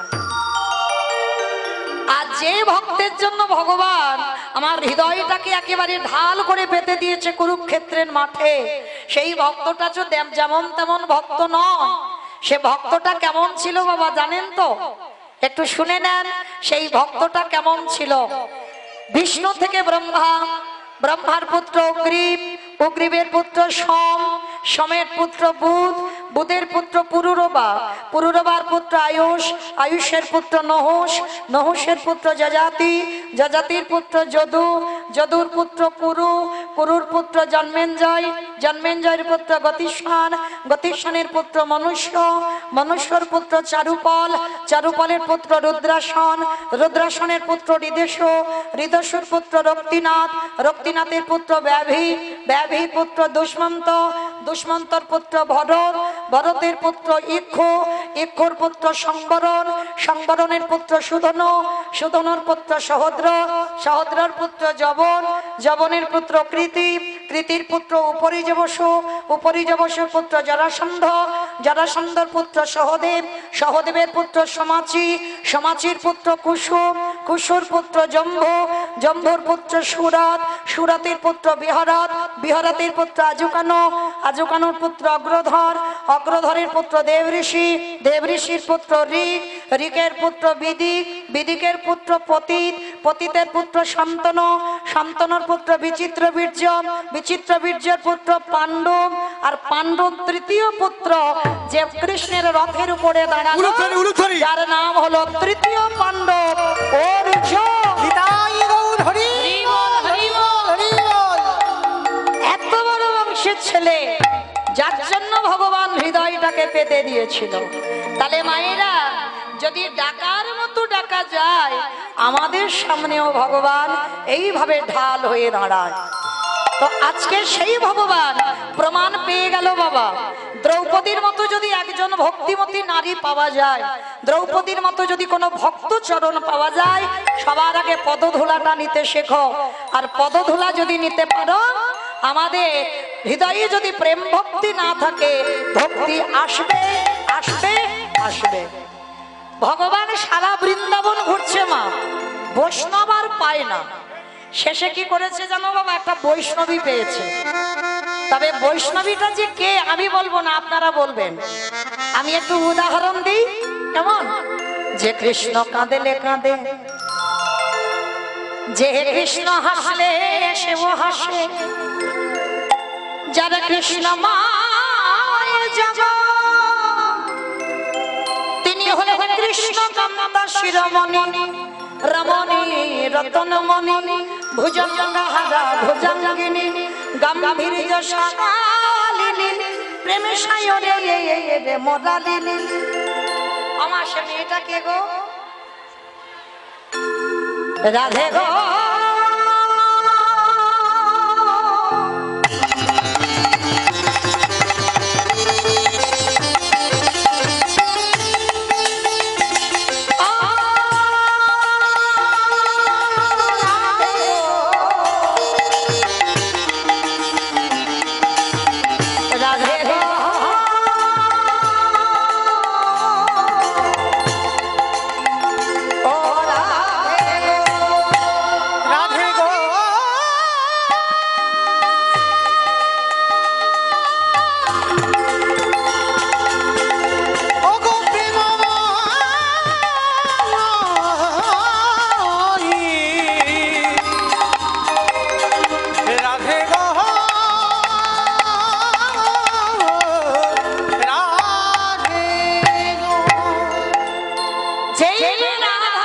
চরণ ধুলাটা পিছন থেকে গোবিন্দমান নিয়েছে, আর রাধারানীর চরণ ধুলাটা নিতেই কি হলো জানো? কালো ছিল ফর্সা হলো, কালো ছিল ফর্সা হলো, মূর্খ ছিল পণ্ডিত হলো, মূর্খ ছিল পণ্ডিত হলো, বাঁকা ছিল সোজা হলো, বাঁকা ছিল সোজা হলো, চোর ছিল সাধু হলো, চোর ছিল সাধু হলো, আর কি হলো? চুল ছিল নাড়া হলো। এতগুলো পরিবর্তন। ভগবান মনে মনে ভাবলেন, হায় হায় হায় হায় হায়, একটা মেয়ের চরণ ধুলা নিয়ে আমার এত রূপ পরিবর্তন।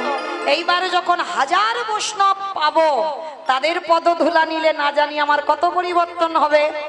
লোভে বশবর্তী হয়ে শ্রীরাধা প্রণয় মহিমা কৃদিশ বানৈবা সপ্ত জনাদ ভূত মধুরিমা কৃদিশ বা মদীয় সক্ষঞ্চস্য মদন ভাবত তদ ভবত্ত সমজনী সচিরর্ভ সিন্ধু হরিন্দু। সেই গোবিন্দের গো আর শ্রীমতী রাধা রানীর রানী। ভগবান ভাবলো বৃন্দাবনে হাজার বৈষ্ণব নেই, হাজার বৈষ্ণব যদি পেতে হয় কমা কোথায় আসতে হবে? আজ গোদা হয়ে নদী গায়ে এলো উলুধ্বনি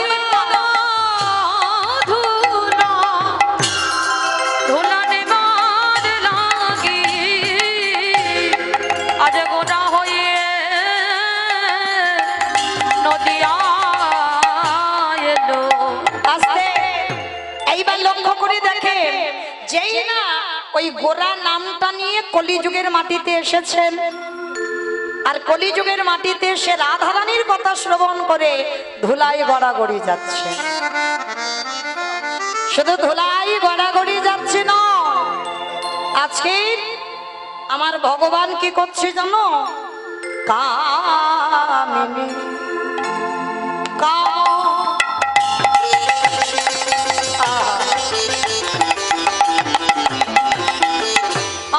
কামিনী মানে নারী। আজকাল আমার প্রভুর তো রাধা ভাব, গৌচন্দ্রিকা রাধা ভাব, কামিনী কাম কলিত মানস কামিনী কাম কলিত তছু মানস গতি গজজিনী মন্দ ওই গতিয়জ গজজিনী মন্দ বলি গতি গজজিনী মন্দ আজ গতিয়জ গজজিনী মন্দ। আস্তে মাইরা কামিনী মানে নারী, কামিনী কাম কলিত তৎসু মানস গতি অজু গজজিনী মন্দ। আজকের আমার ভগবান ঠিক দুপুর বেলা মানে মধ্যাহ্নকালীন সময় মহাপ্রভু হেঁটে যাচ্ছে, আর হাঁটার ভঙ্গিমাটা কেমন মানে ঠিক হাতি মানে গজ মানে হাতি, মানে হাতির মতো হেঁটে যাচ্ছে। আমার কোনোদিন হাতি দেখেছো? সামনে সামনে পড়েছে পড়েছে? আমরা যখন বাঁকুড়ার দিকে কীর্তনে যাই না, ওই যে পলাশবনির দিকে, বাবা এমন এমন হাতি রাস্তায় পড়ে অবরোধ করে দেয়, আর গাড়ি যেতে দেয় না। অনেকক্ষণ দাঁড়াবার পরে তবে বাবা হাতি পারাপার হয়ে যায়, তারপরে যাওয়া হয়। তা যারা হাতি দেখেছো, হাতি কিরকম হেঁটে যায় বলো তো? ঠিক দুলে দুলে যায় না বাবা, দুলে দুলে যায়। আর দেখবেন এটা এটা আমার কথা নয়, আগে কানটা মুলে নিচ্ছি, অন্যায়টা আগে স্বীকার করে নিচ্ছি। দেখবেন ঠিক ভালো বাড়ির যদি মেয়ে হয়, তাদের পোশাক আশাক দেখলে বোঝা যায়, তাদের শাড়ি পরা দেখলে বোঝা যায়, মানে বনিতি বাড়ির মেয়ে বোঝা যাবে। তাদের শাড়ি পরা দেখলে বোঝা যাবে, তাদের ব্লাউজ দেখলে বোঝা যাবে, তাদের চলার ভঙ্গিমা দেখলে বোঝা যাবে, মানে তাদের চলাটা দেখবে ঠিক যেন ওই হাতির মতো দুলে দুলে যায়। আর এক একটা মেয়ে দেখবে যখন হেঁটে যাবে না, যেন ঠিক উটের মতো যাচ্ছে, মানে হাঁটা চলার ভঙ্গিমাটা দেখলেই বোঝা যাবে বাবা এর বংশটা কেমন হবে, এর পরিবারের লোকজন কেমন হবে। এক একজন হেঁটে যখন রাস্তায় যায়, আমার কাউকে কিন্তু বলিনি আমি, এটা বোঝাতে গিয়ে আমি বলছি, এক একজন আছে যেন উটের মতো হেঁটে যায়। তা মহাপ্রভুর আজকের হাঁটাটা উটের মতো নয়, ঠিক গতি গজজিনী মন্দ গতিয়জ আই গতন দেখে যা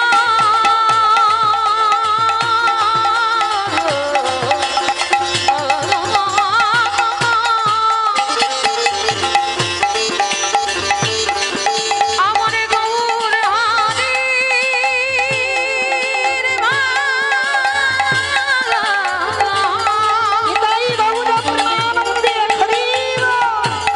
তোরা দেখে যা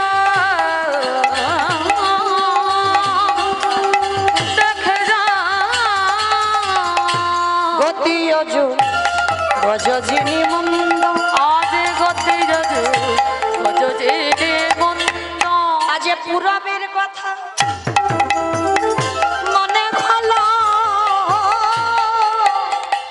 ওই গৌর হারি ওই পুরবের কথা মনে হলো। আস্তে আজও গিয়ে নবদ্বীপ চন্দ্র।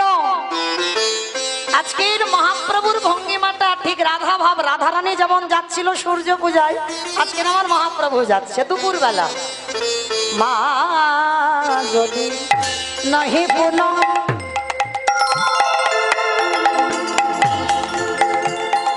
অগবসনে আবৃত তনু মা যদি দিনহি পুন বসনে মৃত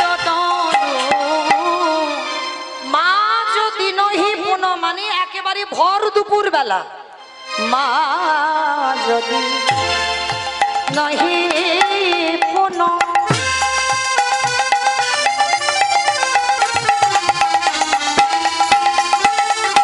বসনে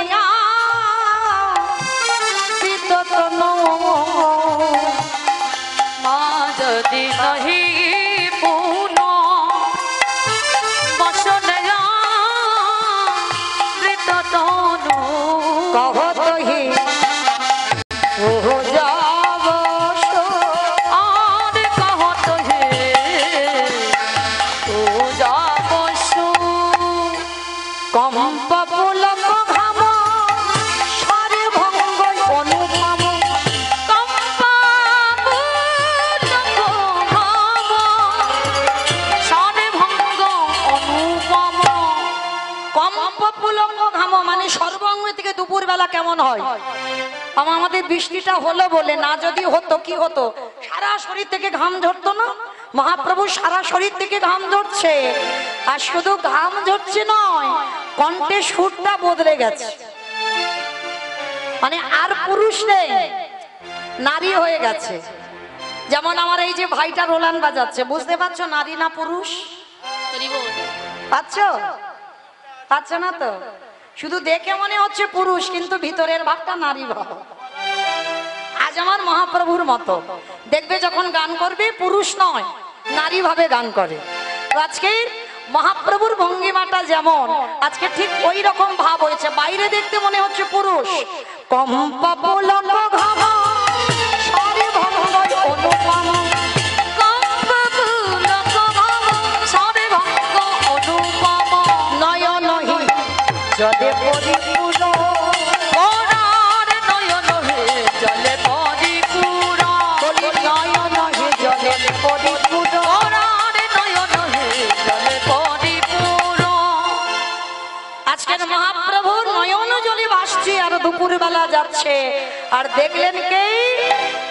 বাম ভুজই বসনে মুগ ছাপই বাম নয়নে ঘন চা বাম নয়নে ঘন চা আস্তে বাবা পদাবলী শুনলে হবে না, বুঝতে হবে। বাম ভুজই বসনে মুখ ঝাঁপই বাম নয়নে ঘন চায়। আমাইরা আমরা তো এখানে প্রত্যেকে প্রায় শাড়ি টাড়ি পরে এসেছি। আচ্ছা, যারা যারা শাড়ি টাড়ি পরে এসেছেন, আচ্ছা বলো তো মা, আমরা শাড়ি পরেছি, আমাদের আঁচলটা কোন দিকে হয়েছে? বাম দিকে। তাহলে বাম দিকে যখন হয়েছে, তাহলে ঘোমটা যদি দেব, তাহলে ঘোমটা দিলে কোন হাতে ঘোমটাটা ধরবো? ডান হাতে। ডান হাতে ধরবো, আর ডান হাতে ঘোমটার কাপড়টা ধরি। ভাসুর শ্বশুর এলে ডান হাতেই ঘোমটাটা দেওয়া হয়। কি মা, ভাসুর শ্বশুর এখন ঘোমটা হয়? হ্যাঁ হয় হয়। বর্দা বর্দা এখন সব বরদাদা হয়েছে, তাই না? এখন আর ওই ভাসুর টাসুর মানে না। আর মানবে কি বাবা, সব তো চুড়িদার আর নাইটি। অপরাধ নিও না, তাহলে ঘোমটা দেবে কিসে? হরি বল। এখন কি আর সেই আগেকার দিনের মতো শাড়ি আছে নাকি বাবা? হ্যাঁ, তো আজকে বৈষ্ণব পদাবলিতে বলছে বাবা, আমরা শাড়ি পরেছি, ডান দিকে হাতটা দেব, ডান দিকে ঘোমটা দিয়ে ধরবো, কিন্তু মহাপ্রভু আজকের বাম দিকে হাতটা ধরেছে কেন? এই গো মায়েরা, বাম ভুজই, ভুজ মানে হাত, বাম ভুজই বসনে মুখ ঝাঁপই বাম নয়নে ঘন চা। তাহলে আমরা তাকাবো ডান দিকে, আর মহাপ্রভু বাম দিকে তাকাচ্ছে কেন? কারণ যারা বৃন্দাবন গেছেন তারা জানবেন, আর যারা জাননি তারাও জানেন, যারা হিন্দুস্তানি হয়, মারোয়ারি, তারা দেখবেন শাড়িটা আমাদের মতো পরে না, তাদের আঁচলটা কোন দিকে থাকে? ডান দিকে থাকে না? আর ডান দিকে যখন শাড়িটা থাকবে, আর শাড়িটার আঁচলটা নিয়ে মা হাতটা কোন হাতে ধরবো? বাম হাতে।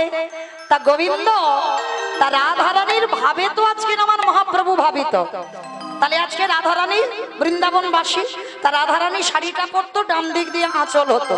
ওই জন্য মানে বৈষ্ণব পদকর্তারা বাবা কত ভেবে বৈষ্ণব পদ লিখে দেখো, যার জন্য বৈষ্ণবরা লিখেছেন এই বাম হাতে মহাপ্রভু আঁচলটা ধরেছে, আর বাম নয়নে আড়ে আড়ে তাকাচ্ছে।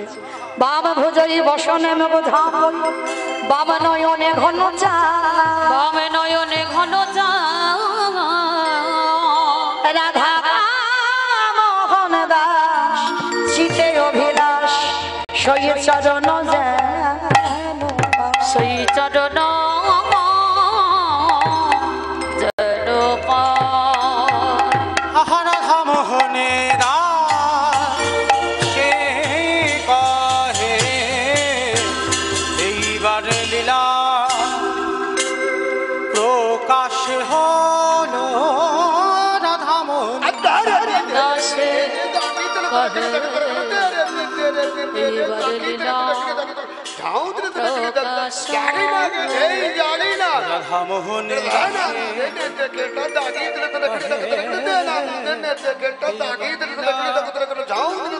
প্রকাশ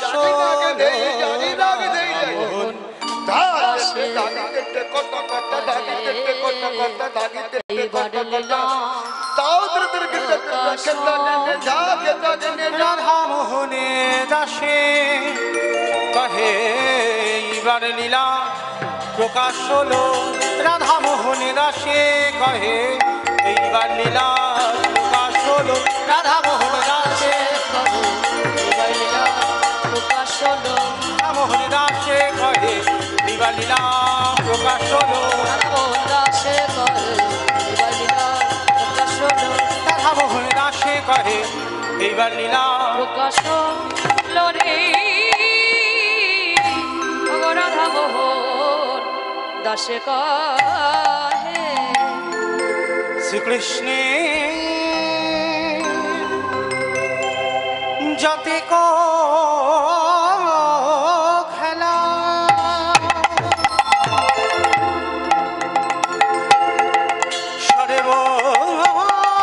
সর্বোত্তম নরলীলা নর বপু তাহার স্বরূপ গোপবেশ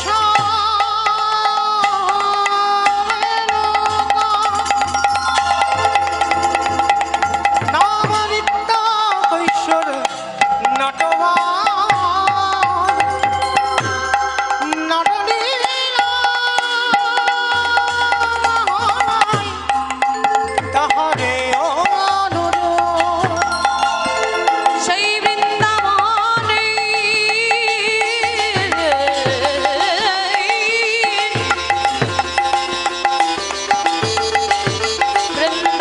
বৃন্দাবনে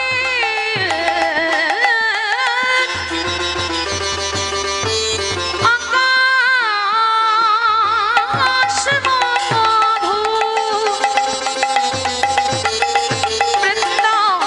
বৃন্দাবনের বাতাস মধু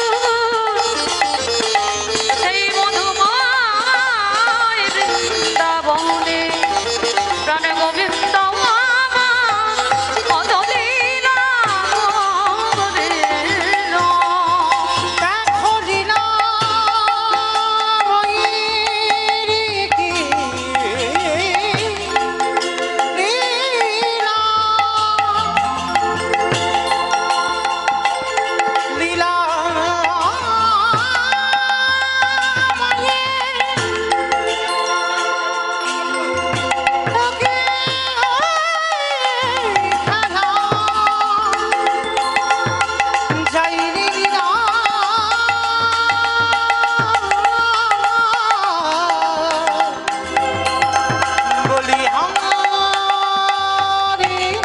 কৃষ্ণায় বাসুদেবায়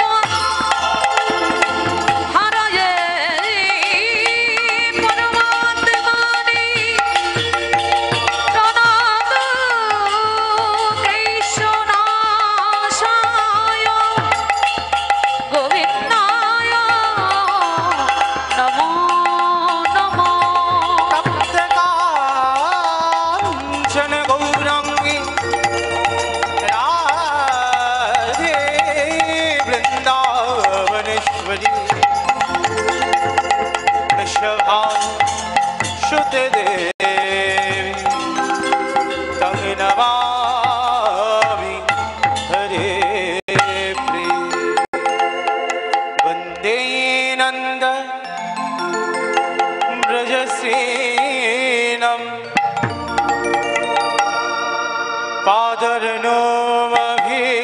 आशा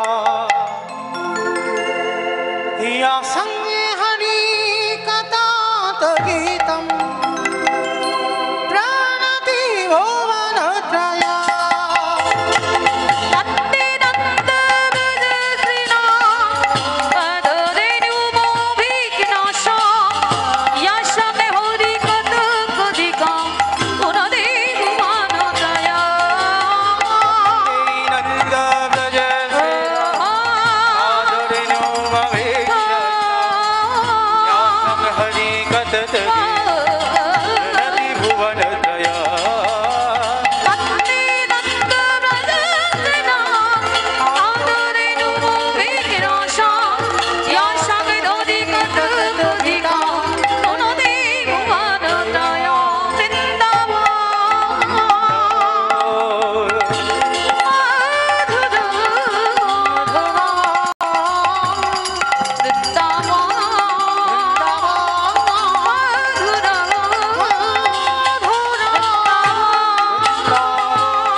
রাধে। আপনারা জানেন আসরটা সূর্য পূজার আসর, আর এই আসরে যদি প্রকৃত কেউ মন প্রাণ দিয়ে আমার রাধারানীর কাছে যদি কেউ মানত করে, সে ভক্তের মনোবাসনা আমার রাধারানী পূরণ করে দেন। ওই জন্য বহু ভক্ত তাদের আশা পূর্ণ হয়, যার জন্য এই সূর্য পূজার আসরে মানত করেন। তো যাই হোক, অনেকে আমার এই বাবা ঠাকুরকে চিনবেন, নরসিংহপুর সাগরপাড়া প্রতিটা আসরে দেখা যায়। তো আজকের পিতা ঈশ্বর অক্ষয় দাস বৈরাগ্য ও মাতা এটা কি জ্ঞানদা বৈরাগ্য, আর তারই স্মৃতির উদ্দেশ্যে দেবীপুর উত্তরপাড়া মুর্শিদাবাদ বাড়ি। আর আমার এই বাবা ঠাকুরের নাম হচ্ছে কালু, আচ্ছা নারায়ণচন্দ্র দাস। এনার নাম নারায়ণচন্দ্র দাস, ব্যাকেটে কালু বলে অনেকে ডাকেন। তো আমার সূর্য পূজার আসরে আমার বাবা মার উদ্দেশ্যে, বাবা মার আত্মা শান্তি কামনার্থে, যাতে অক্ষয় দাস বৈরাগ্য আর মাতা জ্ঞানদা বৈরাগ্যের যাতে আত্মা শান্তি মুক্তির জন্য যাতে বৈকুণ্ঠগামী হয়, তার জন্য প্রতি আসরে কিছু না কিছু দেন। তো আজকের এই দৌলতপুর হরিবা আসরে 1000 টাকা, 1010 টাকা আমার এই বাবা ঠাকুর সূর্য পূজায় আমার রাধারানীর সেবায় লাগিয়েছেন। আপনারা আশীর্বাদ করেন এইভাবে যেন গোবিন্দ সেবায়, রাধারানীর সেবায় কিছু না কিছু দিতে পারে। কারণ যার আছে সে দেয় না, আর যার কিছু থাকে না সে দেবার জন্যই কাঁদে। নিতাই গৌর প্রেমানন্দে হরি বল। একটা থালা দিয়ে যান, একটা পাত্র দিয়ে যাবেন। হরি বল। তো মাইরা আপনাদেরও বলি, যারা যারা মানসিক করবেন, অনেকের মনের কোনো বাসনা থাকতেই পারে, যারা মানসিক করবেন অবশ্যই করে আমার কাছে আসবেন, আপনাদের দান গ্রহণ করা হবে। আমি অবশ্যই আমার রাধারানীর কাছে প্রার্থনা করব যেন ভক্তের মনোবাসনা আমার রাধারানী পূরণ করে দেন। নিতাই গৌর প্রেমানন্দে হরি বল, হরি বল, হরি বল। তাহলে চলেন মায়েরা, আমরা একটা ভজন গাইতে গাইতে এবার বৃন্দাবন যাই।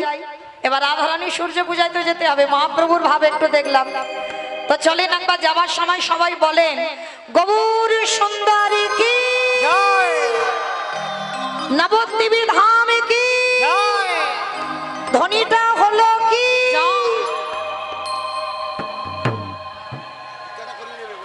ধ্বনিটা হলো কি, এটা নাকি জয়? এইটা জয় হবে কেন? এটা জয় নয়, একটু প্রেম সে জয় দিতে হবে। এত জোরে জয় দাও, কত দূর শোনা যাবে জানো? ইসলামপুর যাক না, ইসলামপুর। কাল বহরমপুর গেল, আজকের ইসলামপুর। ইসলামপুর তো কাছাকাছি, বহরমপুর তো দূরে। আচ্ছা তাই যাক, আমার যাবে তো, ইসলামপুর যাবে তো। ওই দেখি এবার হাত দুটো তোলো। সবাই যারা দাঁড়িয়ে আছো, আমা ওখানে এখন বৃষ্টি শুকনো হয়নি, ভিজে হয়ে আছে, আর একটু পরে হয়ে যাবে, একটু দাঁড়িয়ে থাকো, হয়ে যাবে। হরিহর, সবাই দেখি হাত দুটো তোলেন, সবাই যাদের আছে তোলেন, যাদের নাই বলবো না, যাদের আছে। ওই এইদিকে মাঝে মাঝে ধসে যাচ্ছে কেন, তোলো দেখি সবাই। আর যারা দাঁড়িয়ে আসো সবার চরণ ধরে নিবেদন, এইদিকে আমার দাদা ভাই, বাবা ঠাকুর ভাইরা যারা আছেন সবাই তোলো দেখি সবাই একসঙ্গে, প্রত্যেকে কেমন গৌর সুন্দরী কি, নবদ্বীপে ধামে কি, সচির নন্দনে কি, বিষ্ণু প্রিয়া কি, নিতাই চাঁদ কি, ভক্তবৃন্দ কি, হরিবাসর ধাম কি, সাধু গুরু বৈষ্ণব কি, আপন আপন গুরু চরণ কি, কমিটি ভাই সব কি, হরিনাম যজ্ঞ কি, সূর্য পূজা কি, ভক্তবৃন্দ কি, আজকের আনন্দ কি, নিতাই গৌর প্রেমানন্দে। বেশ, চলো এবার একটা ভজন গাইতে গাইতে যাওয়া হোক। চলো একটু উলুধ্বনি, কেমন সবাই উলুধ্বনি উলুধ্বনি উলুধ্বনি। সুরধ্বনির কিনারায় সোনার নুপুরি দিয়া পায়ে নাচে নাগরি গো উলুধ্বনি। সুন্দর গৌরাঙ্গ রায়।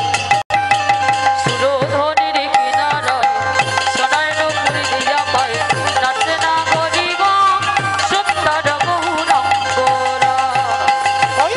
সুরধ্বনির কিনারায় সোনার নুপুরি দিয়া পায়, নাচে নাগরি গো সুন্দর গৌরাঙ্গ রায়। সুরধনির কিনারায় সোনার নুপুর দিয়া পায়, নাচে নাগরি গো সুন্দর গৌরাঙ্গ রায়। নাচে সুন্দর, নাচে সুন্দর, নাচে সুন্দর গৌরাঙ্গ রায়, নাগরি গো সুন্দর গৌরাঙ্গ রায়। ওই সুরধনির কিনারায় সোনার নুপুর দিয়া পায়, নাচে নাগরি গো সুন্দর গৌরাঙ্গ রায়। আহা সুন্দর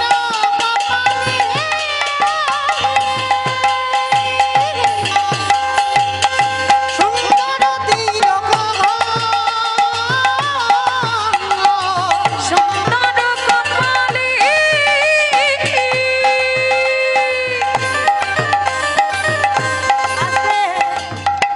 অমাইরা, আমি আর আমার সম্প্রদায় যাচ্ছি, আর কেউ যাচ্ছি না। কি গো, এত সুন্দর ঠান্ডার ওয়েদারে যেতে হবে তো? তোলো দেখি হাত, আর একবার মা কালী দিব্যি, আর বলবো না, এই কান গুলে নিচ্ছি। সবাই তোলো দেখি, সবাই একসঙ্গে তালে তালে করো তালি, কেমন? আহা সুন্দর আস্তে। আর আমার যে ভাইয়েরা ইউটিউব করছো সবাই ভালো করে ছবিগুলো তুলবে, কেমন? কারণ দুদিন পরে তো আমার কীর্তনগুলো মোবাইলে দেবে, এই ঘুরিয়ে ঘোরাও ঘোরাও। ঘরে বসে বসে দেখতে পাবি। সবাই একসঙ্গে, সবাই তোলো। আহা সুন্দর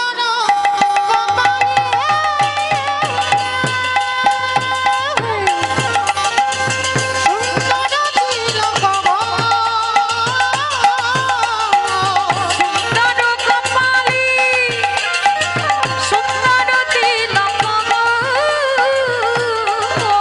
আহা সুন্দর খান, আহা সুন্দর খান, আহা সুন্দর খান, সুন্দর খান, নামা বলি গাই নাগরি গো সুন্দর গৌরাঙ্গ রায়। ওই সুরধনির কিনারায় সোনার নুপুর দিয়া পায়, নাচে নাগরি গো সুন্দর গৌরাঙ্গ রায়। বলো রাধে রাধে রাধে রাধে, জয় জয় শ্রী রাধে। রাধে রাধে রাধে রাধে, জয় জয় শ্রী রাধে। রাধে রাধে রাধে রাধে। বলছে না, বলছে না, হাত তোলে না কেউ তো। কই হাত, কই সব হাত তো কারণ নেই। বাড়িতে রেখে এসছি। বাড়িতে রেখে এলে নাকি বৃষ্টিতে চলে গেল ভেসে? আছে, যাদের আছে তোলো, যাদের নাই আমি বলবো না। এদিকে আমার দাদা ভাইরা ভাইয়েরা সবাই এদিকে, একটু রাগ হচ্ছে না, পিছন হয়ে যাচ্ছে। হরিবল তোলো দেখি সবাই, একসঙ্গে সবাই বলবে কেমন? রাধে রাধে রাধে রাধে জয় জয় শ্রী রাধে। রাধে রাধে রাধে রাধে জয় জয় শ্রী রাধে। রাধে রাধে রাধে রাধে জয় জয় শ্রী রাধে। ও রাধে রাধে রাধে রাধে জয় জয় শ্রী রাধে। বিশ্বভানু দুলারি রাধে রাধে রাধে ভানু দুলারি রাধে রাধে রাধে। শ্যামা প্যারি রাধে রাধে ও শ্যামা প্যারি রাধে রাধে রাধে। রাধে রাধে রাধে রাধে জয় জয় শ্রী ও রাধে রাধে রাধে রাধে রাধে জয় জয় শ্রী রাধে। রাধে রাধে রাধে রাধে রাধে রাধে রাধে রাধে বৃন্দাবন মে রাধে রাধে গোবর্ধন মে রাধে রাধে ভুবন মে রাধে রাধে গলি গলি মে রাধে রাধে মান গলি মে রাধে রাধে মান গলি মে। রাধে রাধে। হাত কই সব? এই দেখো কিরকম আওয়াজ হচ্ছে, দেখো চড়বড় চড়বড় চড়বড়, কোনো একটা তাল হচ্ছে না। চলো আমার তাল দরকার তো, তাহলে দেখি সবাই আমার মতো করে দেবে কেমন? রাধে রাধে রাধে রাধে রাধে রাধে রাধে রাধে রাধে